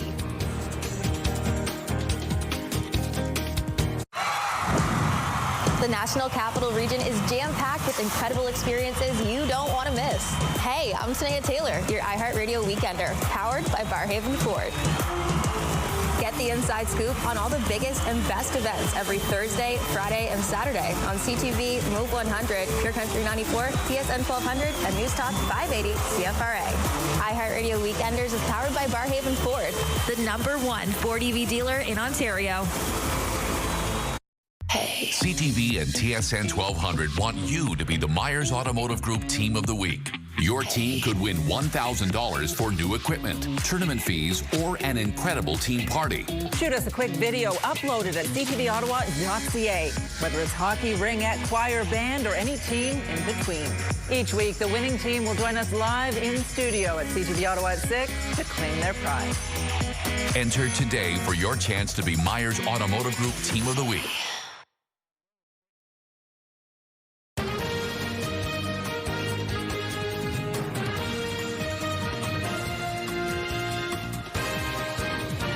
Good morning. Coming up on 8 o'clock on your Baby Friday, also known as Thursday. Welcome to CTV Morning Live. We're really glad you could start your day with us. Here's a live look through our Centennial Glass Sky Cam. Melissa, looking a bit gray out there. Yeah, a little bit cloudy to start your morning off, but don't worry, Will. I know you have a golf tournament today. You're going to love the forecast. Yay! Perfect golfing weather for you. So I can't blame anything on like the slice that will occur this afternoon? You can't blame it on the wind today either. No. 23 is the high, mix of sun and cloud. Full forecast details coming up in a few minutes. I'll tell you how much longer we'll see this sunshine, but right now our news headlines. In developing news, a manhunt is still ongoing for the killer of conservative activist Charlie Kirk, who was killed by a single shot in a targeted attack during an outdoor event at Utah Valley University. 2 people were arrested but have since been released. Officials say they have no current ties to the shooting. Kirk was speaking at a university in Utah when a single shot rang out. He was struck in the neck and then later pronounced dead in hospital. The shooting comes amid a spike in attacks on political figures in the United States across all of the ideological spectrums. In a post on Truth Social, President Trump writing, quote, "The great and even legendary Charlie Kirk is dead. No one understood or had the heart of the youth in the United States of America better than Charlie. He was loved and admired by all, especially me, and now he is no longer with us." Former U.S. House Speaker Nancy Pelosi also posting, "The horrific shooting at Utah Valley University is reprehensible. Political violence has absolutely no place in our nation." And then here in Canada, Prime Minister Mark Carney has posted about the shooting saying, "I am appalled by the murder of Charlie Kirk. There is no justification for political violence, and every act of it threatens democracy. My thoughts and prayers are with his family, friends, and loved ones." Following Charlie Kirk's death, it is expected there will be heightened security at memorial events marking the anniversary of 9/11. Today marks 24 years since the attacks on the U.S. Nearly 3,000 people were killed when 4 hijacked planes flew into the World Trade Center in New York City, the Pentagon in Washington, and in a field in Pennsylvania on this day in 2001. 24 Canadians were among them. A ceremony will be held in Manhattan this morning, beginning at exactly 8:48. It will include the annual reading of names and a moment of silence at the 9/11 Memorial and Museum in the financial district of New York City. President Donald Trump is expected to attend the memorial at the Pentagon. Vice President J.D. Vance will be in New York. Turning to City Hall, a motion was approved that would help keep councillors' salaries in line with what other big city elected officials are making. If approved, the pay raise would take effect November 15th, 2026, at the start of the next term of council. In 2024, Ottawa City councillors earned over $119,000, while the mayor earned over $213,000. Elected officials also did receive a 2.5% increase for 2025. The motion for pay raise taking place the same day that council imposed a hiring freeze on full-time employees. I think if you did the math on how many hours councillors put into their work, they're terribly underpaid. I don't think there's any question about that. But I don't think this job was ever set up to be where you're going to earn fair compensation compared to other jobs in the private sector. However, an analysis of Ottawa's elected officials' salaries by a third party last fall found that the pay for the Ottawa's mayor and councillors is already comparable with other Canadian cities. Ottawa City Council wants to cap the size of the municipal public service, and it's looking at ways to limit spending to keep the 2026 property tax hike at 3.75%. The city currently has around 17,000 employees and doesn't want staff to grow much beyond that. The motion allows for some hiring exemptions, including for emergency services like police and firefighters, as well as childcare, long-term care, and public health positions. Classes continue as scheduled this morning at Algonquin College as support staff at all Ontario College begin strike action. The Ontario Public Service Employees Union says 10,000 full-time college support staff began strike action at 12:01 a.m. after the union failed to reach an agreement with the College Employer Council. The union is seeking better wages, benefits, and job security. Algonquin College President Claude Brulé says classes and academic delivery will continue as scheduled unless students are notified otherwise. Canada said it's reviewing its ties to Israel after the strike inside Qatar. We are evaluating the relationship with Israel. Of course, the attack yesterday on Qatar was one that was unacceptable. Canada has joined a growing condemnation of the attack that Israel called a targeted strike that left 5 members of Hamas dead. The blackened building at the center of the blast site remained surrounded by security yesterday. Qatar has been a key mediator in the Gaza ceasefire talks. Ontario Provincial Police are investigating an armed robbery in Arnprior. It happened Wednesday at a convenience store on Madawaska Street. Police say a man entered the store, brandished a knife, and demanded cash. No one was injured. OPP are now looking for the suspect. He's described as 5'10" and around 150 pounds. He was wearing a black and gray hoodie, a ball cap, and a blue face mask. 9 people are displaced after an overnight fire in Lowertown. Multiple people called 911 just after midnight on Wednesday, reporting a fire in a semi-detached duplex on Giggs Avenue between Cumberland Street and King Edward. When crews arrived on scene, they discovered flames on the side of the building, and then it was extending all the way up to the roof. Additional resources were brought in to help battle the flames. There is extensive damage inside of the house, but thankfully, no one was injured. These unlikely stars stole the show at a golf tournament in BC. There you go.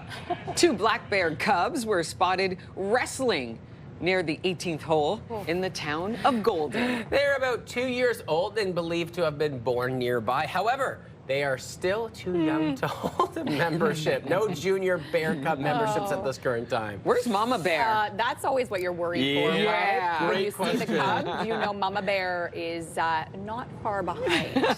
Very true. And Mama Bear would be saying something like, hey, stop that. Come on, play nice. Yes. Play nice. Especially, you know, like the golf carts, you know, they go kind of fast, but even if you hop in that bad boy, I'm pretty sure those bears are catching right up. Oh, yeah, so true. We got to take a look right now and find out whether or not it's a great day for a little golf. Yes. Maybe a little wrestling outside. That's how they say it down south. Wrestling. You guys wrestling, a little wrestling outside, or just sitting and enjoying, you know, just enjoying the great outdoors. Outside, going for a There run. you go. It's literally anything you could do outside. I highly suggest it. Maybe even if you work from home, bring your laptop outside and do some work. It's going to be such a gorgeous day. We want to take advantage of these beautiful days that we have left because we know it's going to shift Don't say it. in a matter of time. Yes, not going to say it. Not going to say it quite yet. Not yet. No, we are not ready for what is to come. 16 degrees here in the city, so we have warmed up temperature-wise. Earlier, we're sitting at 13. So this morning, a lot warmer and milder than the last few mornings where we were sitting in the single digits for quite some time. Some days we were sitting at 4 degrees, so quite warmer today. 12 in Cornwall now, and look at temps warming up on the fly. 11 currently in Kemptville, 12 in Brockville, 16 out in the valley in Pembroke, 15 still in Petawawa as well as in Gatineau. We dealt with some fog earlier this morning. Most of that has cleared up. Still a little bit cloudy out there, so still some gray skies to start things off. Those clouds will shift throughout the day ahead, and we will get to see some sunshine. Winds, if you're golfing today, you know, wind speeds are a huge factor. Today, very, very light winds coming out of the north, gusting around 10 kilometers an hour, so very light winds into your afternoon. 23 is your high for later on today. We'll feel closer to 25, so a nice, warm, sunny day in the forecast for us, and not too bad overnight, dropping down to 13 degrees, partly cloudy conditions overnight tonight, and we could see some more fog early tomorrow morning. But overall, today, tomorrow, Gorgeous days to get outside, 21 for tomorrow, mainly sunny skies. Then into your weekend forecast, we're expecting cloudier conditions for Saturday, so not a lot of sunshine as we head into the weekend. Sunday, a few showers in the forecast, 19 is the high. Don't worry, the sunshine isn't going anywhere. It's coming back next week, especially towards the middle of the work week. Temperatures back into the mid-20s with lots of sunny days. On your roads this morning, here's a live look at your time saver traffic, and we are seeing heavy volume on the 417 eastbound to the 416 split to Bronson this morning. That is causing major delays in that direction. Westbound also seeing heavy volume from Walkley to Nicholas. The 174 is also slow from 10th line to St. Joseph this hour.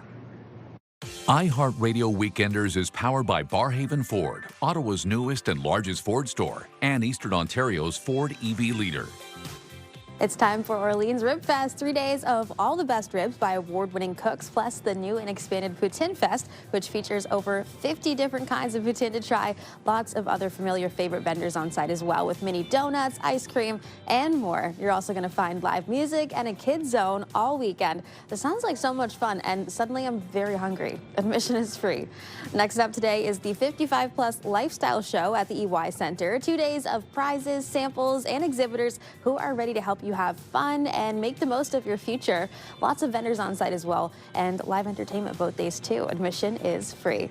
And finally today, it's Spencerville Fair weekend. Check it out for a bunch of family fun and all your fair favorites like the Midway, livestock shows, an antique car show, and lots more. There will also be live entertainment all weekend long in the entertainment tent.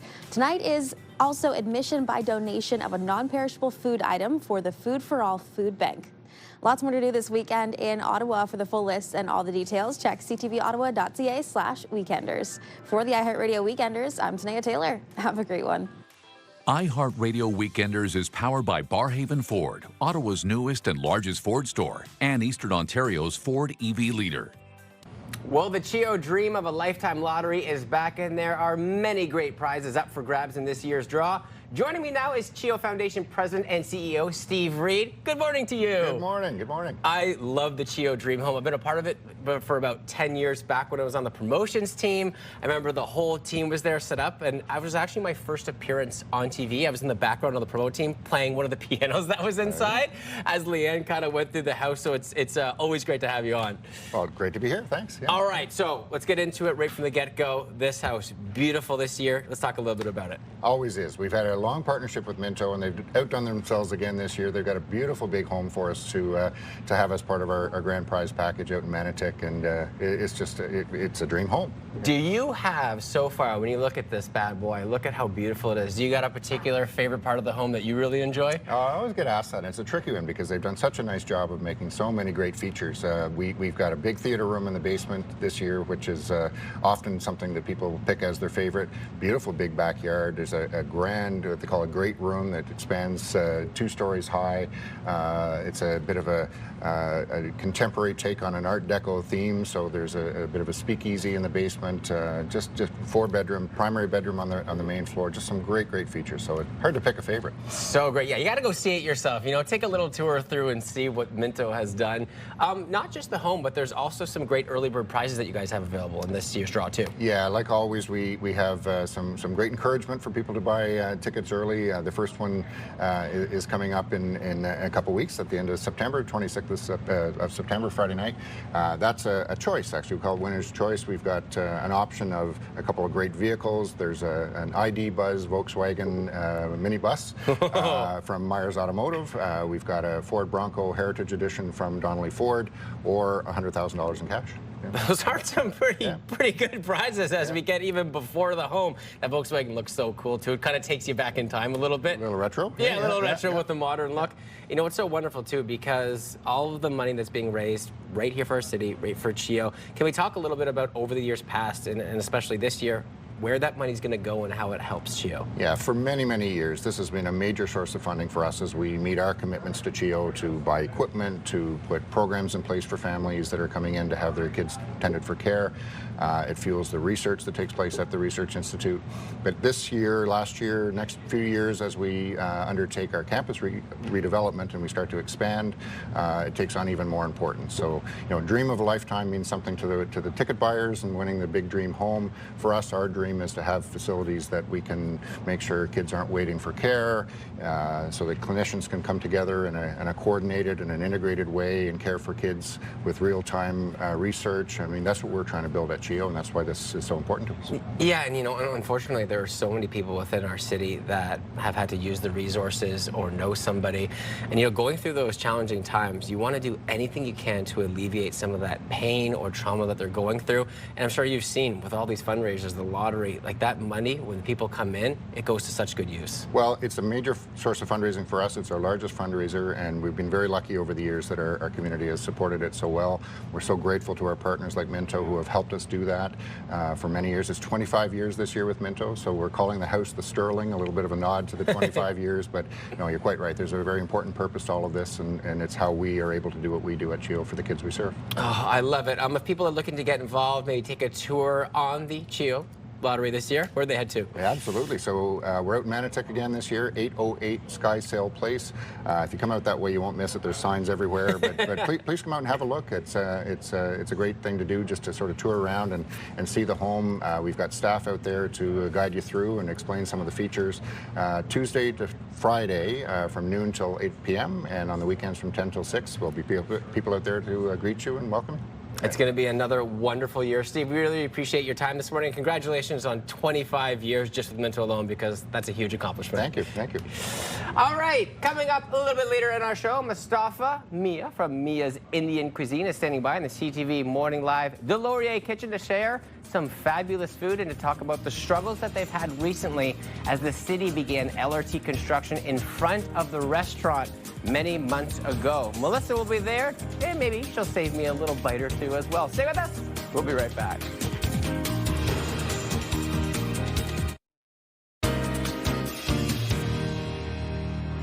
Here's a look at your forecast over the next 12 hours. Still seeing a few clouds out there this morning, but don't worry, around noon hours when those clouds will start to clear out and we will see sunshine today with a high of 23. Mia's Indian Cuisine opened its doors in 2012, and they have had many great years. However, due to LRT construction, many businesses along Richmond Road has seen a significant decrease in sales. Joining us this morning, we have Mustafa Mia. He is one of the co-owners of Mia's Indian Cuisine. Good morning to you. Good morning. Welcome to the show. Before we get started, can you tell us a little bit about Mia's Indian Cuisine? My pleasure. My father is a chef, Mr. Mia. Yes. I have been working with him since I am in Canada 2005. Okay. And my father advised me to be a chef. It's a long journey. Yes. So I had to go to Algonquin, get some degrees. And I finished my degrees 2011. And 2012, 917 Richmond Road, corner of Woodruff.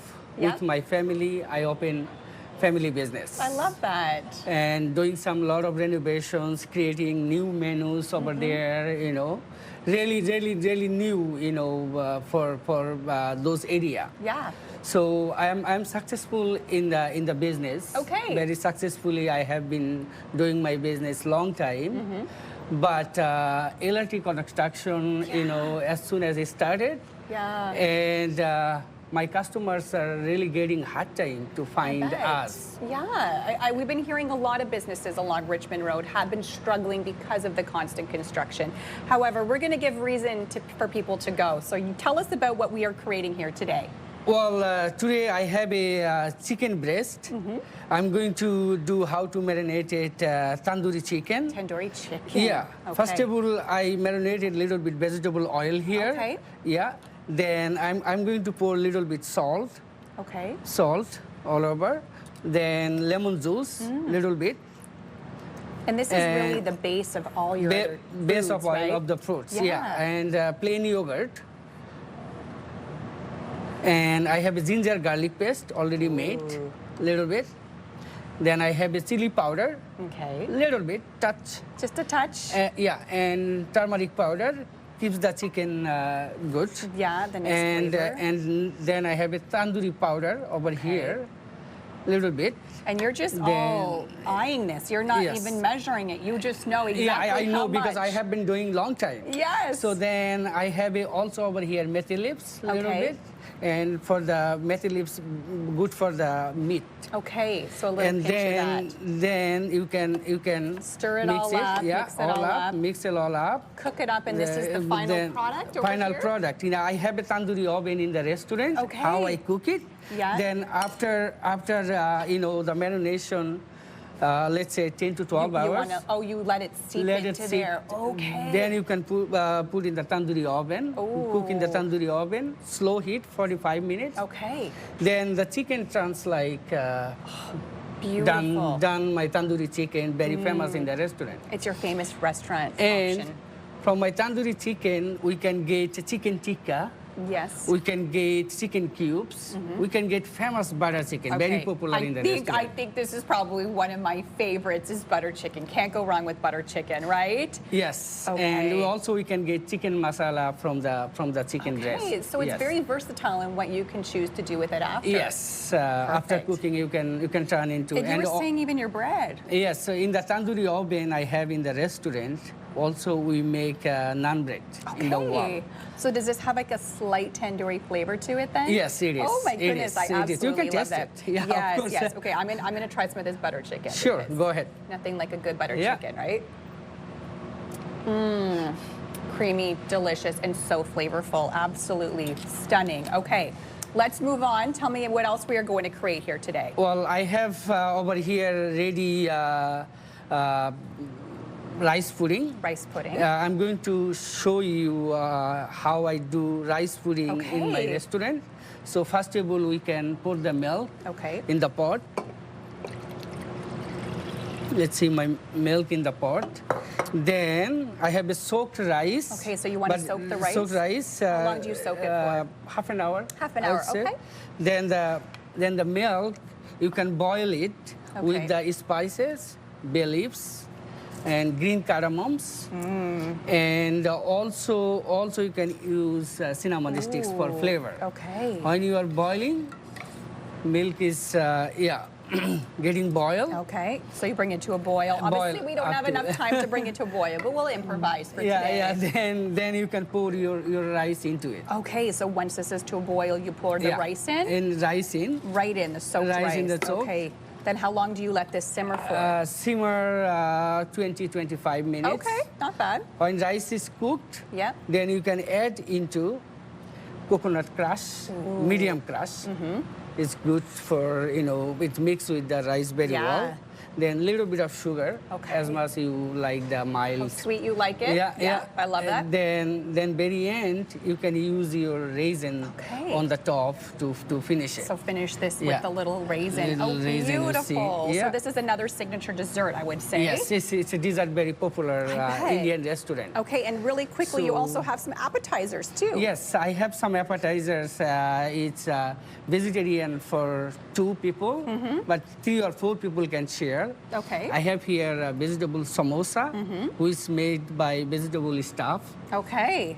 And also I have pakuras made by cauliflower. And I have onion bhaji made by onions and chickpea flour and rice flour. Okay. Very famous. Beautiful. That in the sounds restaurant. delicious. Yes. Oh my goodness. Okay. Well, I can't wait to dig in.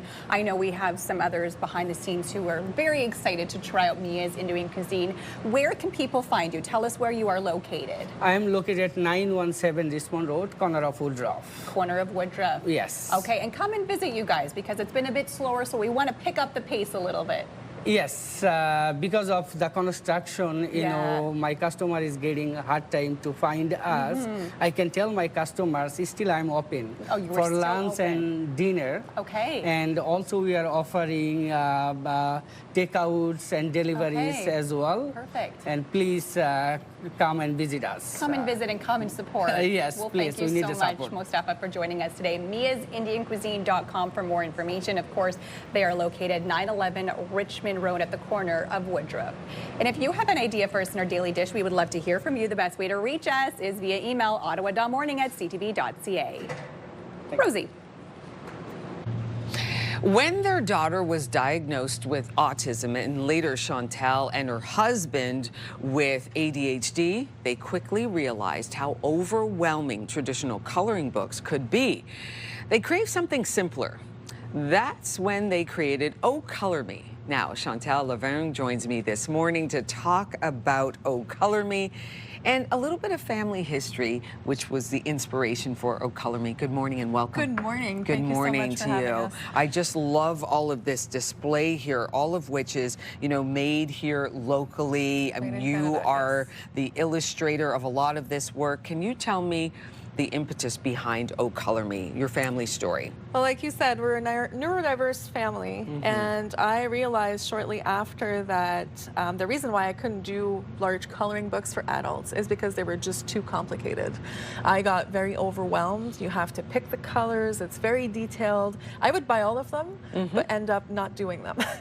So my daughter was born, and we started coloring, and coloring has always been part of my life. It's a fond memory of my childhood. I would color with my mom, and I loved the simple coloring book, and I thought that was so silly because it's so childish. But it's because I knew exactly what I had to color. It had bold lines, and it wasn't overwhelming. Like, it was doing what it was supposed to be to do, which was calm me and help me, you know, take a break.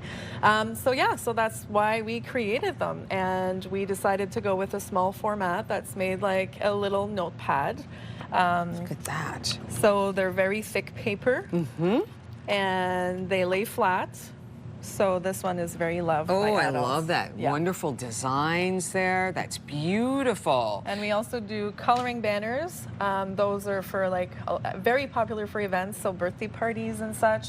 We just did a custom banner for Capitol Fair. Oh, that's wonderful. For the kids section. So we also make them often for schools. Oh, that's great. So all the kids could get together here with this banner and then pick a you know, and and then just start coloring. It's very inclusive as well. It's inclusive. It brings people together. Yeah, find an object they like and start coloring. So simple coloring, it helps with those who are neurodivergent, so on the spectrum, so ADHD perhaps, which is difficulty focusing on one task, right? That's essentially, and also when it's simple, it's easier. It's easier.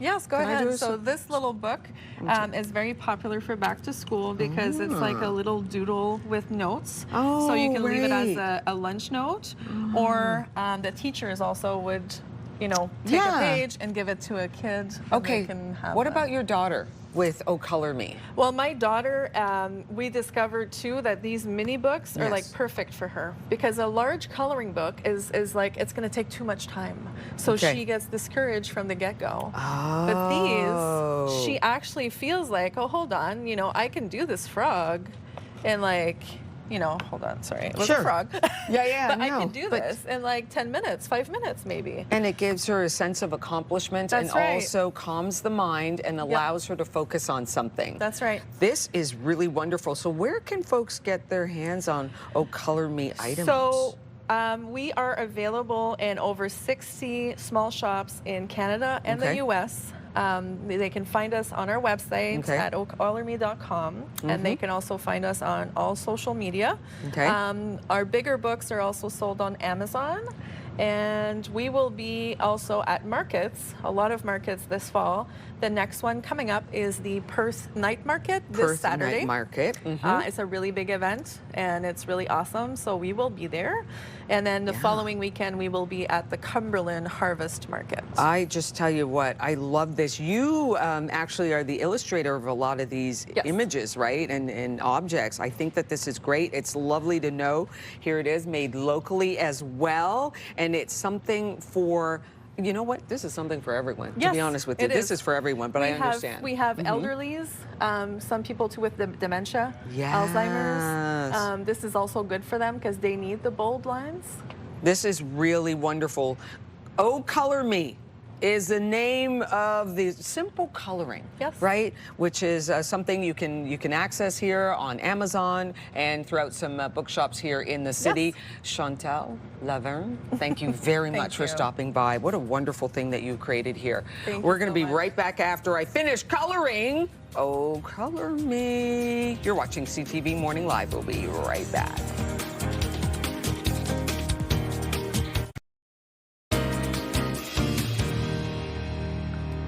Good morning. Here's a look at your forecast over the next 12 hours. A beautiful sunny day, a high of 23 for today. A few clouds this morning with pure sunshine into the afternoon. Politicians of all partisan stripes are condemning the shooting of right-wing media personality and activist Charlie Kirk. The 31-year-old Trump ally was shot and killed during an event at a Utah college Wednesday afternoon. Let's check in with Bill Carroll from the Morning Rush on News Talk 580 CFRA. And Bill, just a horrific scene yesterday.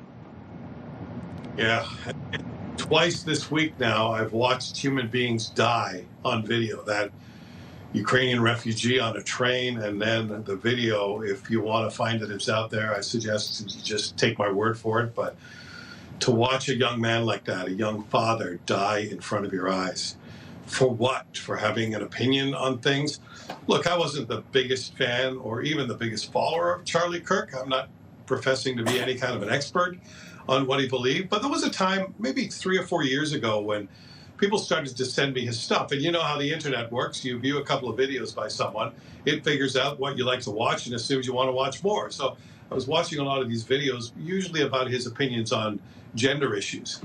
And, you know, it's hard in the heat of the moment yesterday, as some people are even celebrating his death because of his political views. It's hard to put some perspective on it. So I want to tell you what I thought about him 2 or 3 years ago when I first saw someone. I thought it was actually even younger than he is. He looked to be 21 or 22, had a baby face, very charismatic, kind of a clever debater, and made very direct, sometimes overly simplistic points of view. And often I thought he went too far, and I didn't entirely agree with him. But I thought Charlie Kirk then was necessary. I thought he was healthy for the United States of America, because he was taking his thoughts and his points of view onto college campuses, where, as extreme as he could be in his approach, he was facing other people on campus, students, sometimes professors, being as radical and extreme on the other point of view about issues that they believed were settled and that there's only one way to see things. An issue that is as complex as it could possibly be. The physiology, the psychology of gender issues, the social consequences of all of those things. We've lost that ability to look at nuance. But what Charlie Kirk did is bring a debate to a place where debates should be, on university campuses, where too often only one side of the story was being told. And I think the rhetoric in that case, even if it goes to a little bit of an extreme, can be very healthy, as long as you counter it with somebody who has an opposite point of view. And then hopefully people start to say, I hadn't thought of it that way. Maybe there is some room in the middle here for compromise. So I thought Charlie Kirk was necessary. What I think we can all agree on that's unnecessary is for people to die for the points of view. This was not Adolf Hitler. This, whatever you think of his political views, that's not what we're dealing with here. This is not a human being who deserved to die. There is not a mother out there who deserved to lose her husband and 2 young children. It's an awful tragedy. And I think in the next coming days and weeks, the U.S., and because we're their closest neighbors and allies, we too are going to have to, and I see us going down this extremely divided path that the U.S. is on. We're not as far down that road as they are, but there's a danger we could get there. I think we're going to have to take a deep breath and look at ourselves in the mirror and say, is this who we want to be, especially in the U.S.? Is this the country you want to be? We have to start listening to each other and finding room for compromise. Guns are not the answer to that. No, and a lot of people yesterday agreeing with that, Bill. Barack Obama, we have President Donald Trump, conservative leader Pierre Poilievre, all sharing that same ideology where violence is never the answer, and especially, unfortunately, Charlie Kirk's 2 kids and wife were there on scene yesterday. A tragic day, but appreciate your time this morning, Bill. You have a good day. You can listen to The Morning Rush with Bill Carroll on News Talk 580 CFRA weekdays from 6 until 10 in the morning.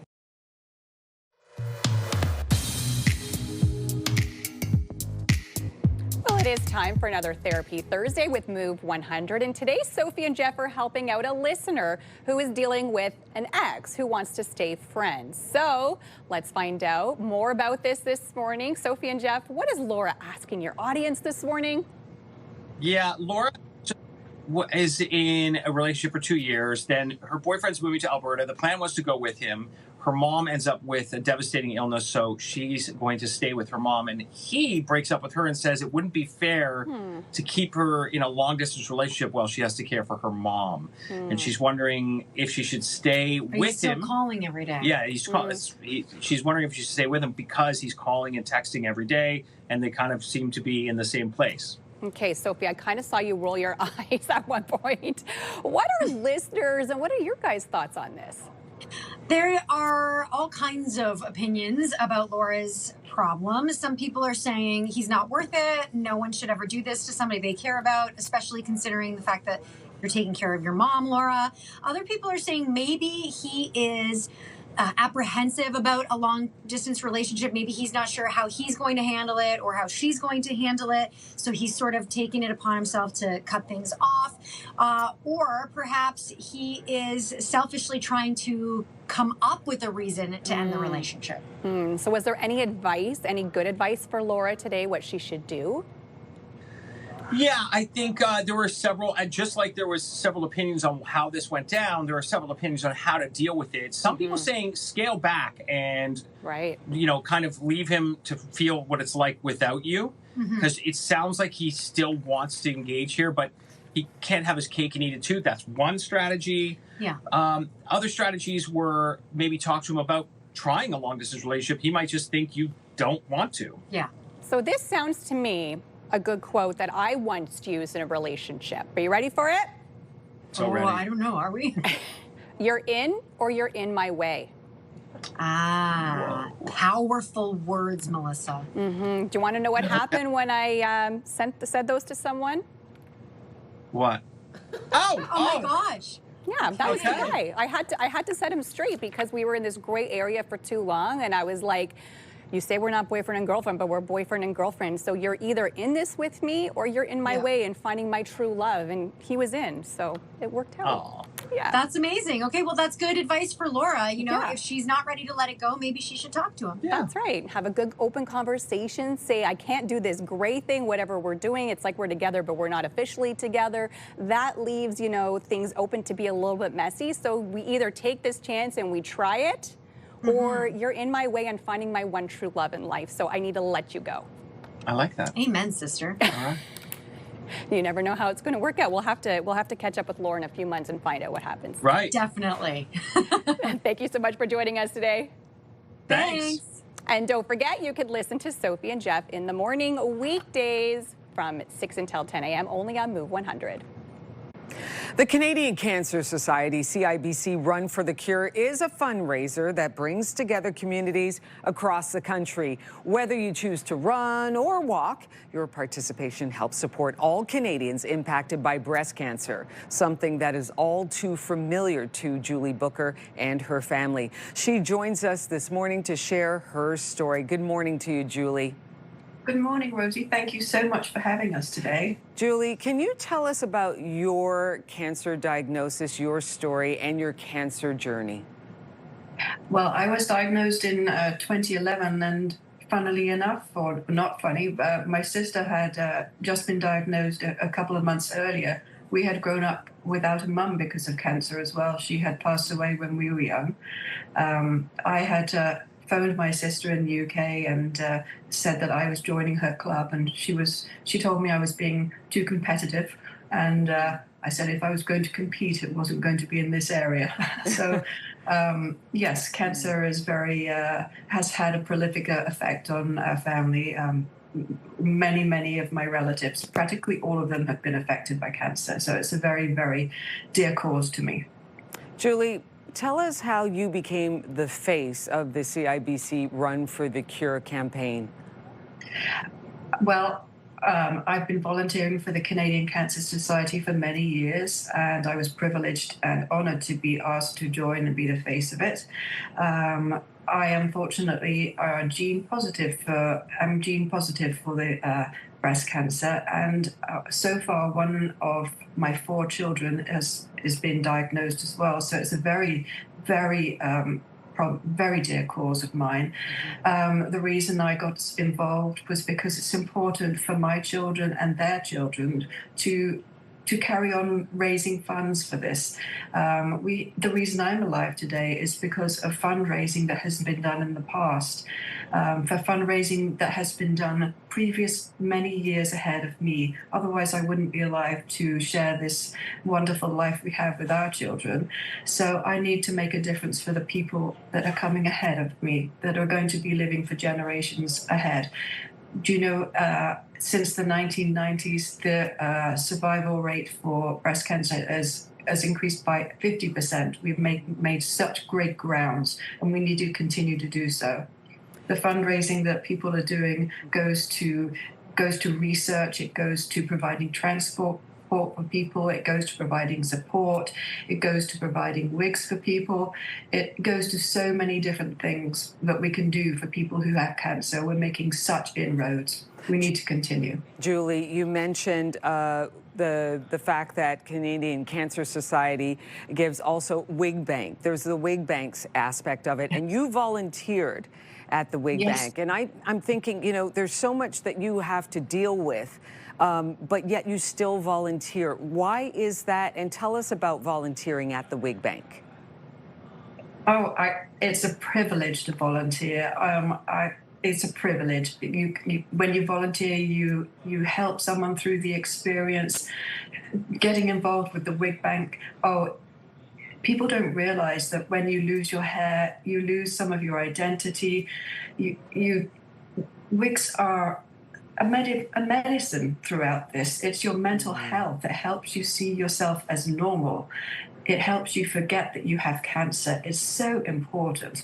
When you go past a reflection and anything, a car, a shop window, a mirror, anything in your house that has a reflective surface, when your brain receives subliminal messages of health, which can be hair on your head, whether it's artificial or whether it's biological, it gets a message of health instead of cancer. That's so important. You don't realize that when you're going through the experience. And that just is a lift. It's a mental lift. It makes you feel normal. You're not getting pity from people when you're in the grocery store. And you just feel like you can blend in, that you're not identified by cancer all the time, because you don't need to be. No. It's so good. Julie, can you quickly tell me about the details for this year's CIBC Run for the Cure? Yes, just registered.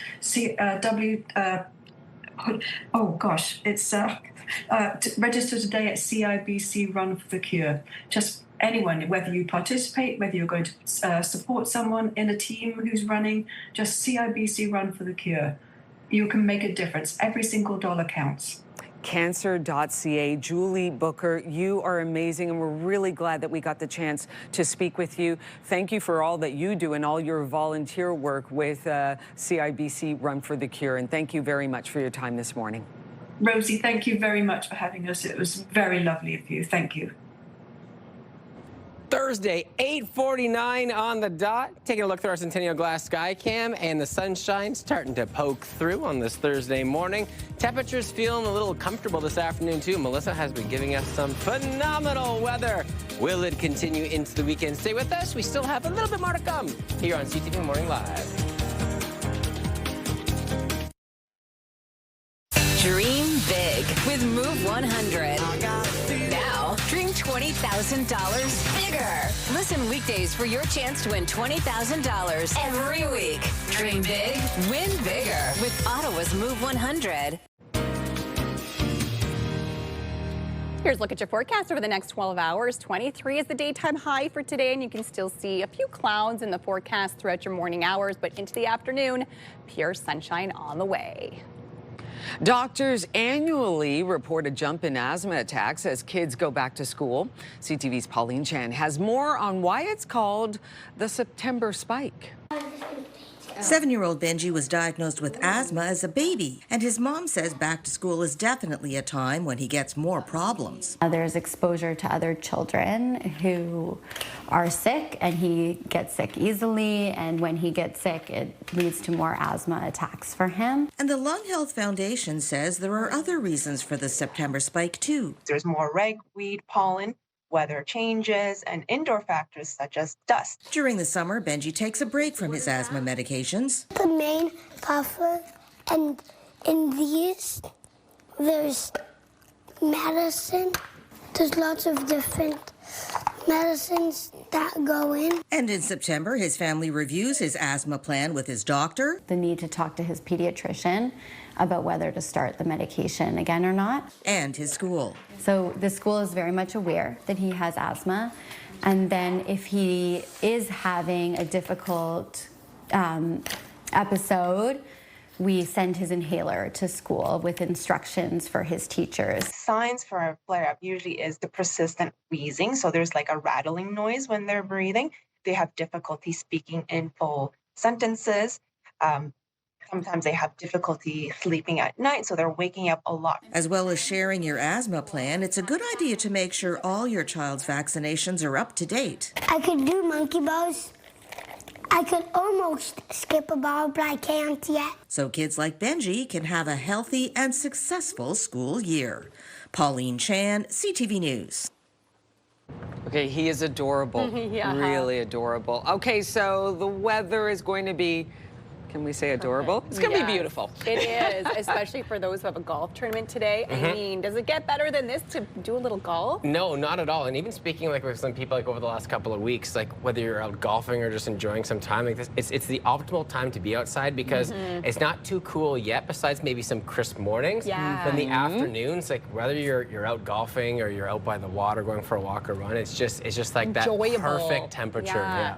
The only thing is it's wasp season right now, Yes. so those pesky little wasps are out. But as we learned today, there's ways to deter them. Certain plants like geranium or rosemary they don't like, and essential oils as well. So put a little peppermint oil on you or some geranium oil, and they should steer clear. It's the sugar drinks they want, I guess. Yeah. Something with the queen is not releasing as much sugar. She normally treats them when they bring home a little protein for the larvae. The larvae you give them a sweet treat, but now they're getting less sweet treats because the queen is working on making other queens instead of making more larvae. You go. And you know what's your scientific wasp? That's very cool. And the wasp can also help your run, you know, if you're being chased by one, improve your time. I have been stung a couple of times so far this year. That's all from us here on CTV Morning Live. We'll see you right back here tomorrow morning. Have a great day.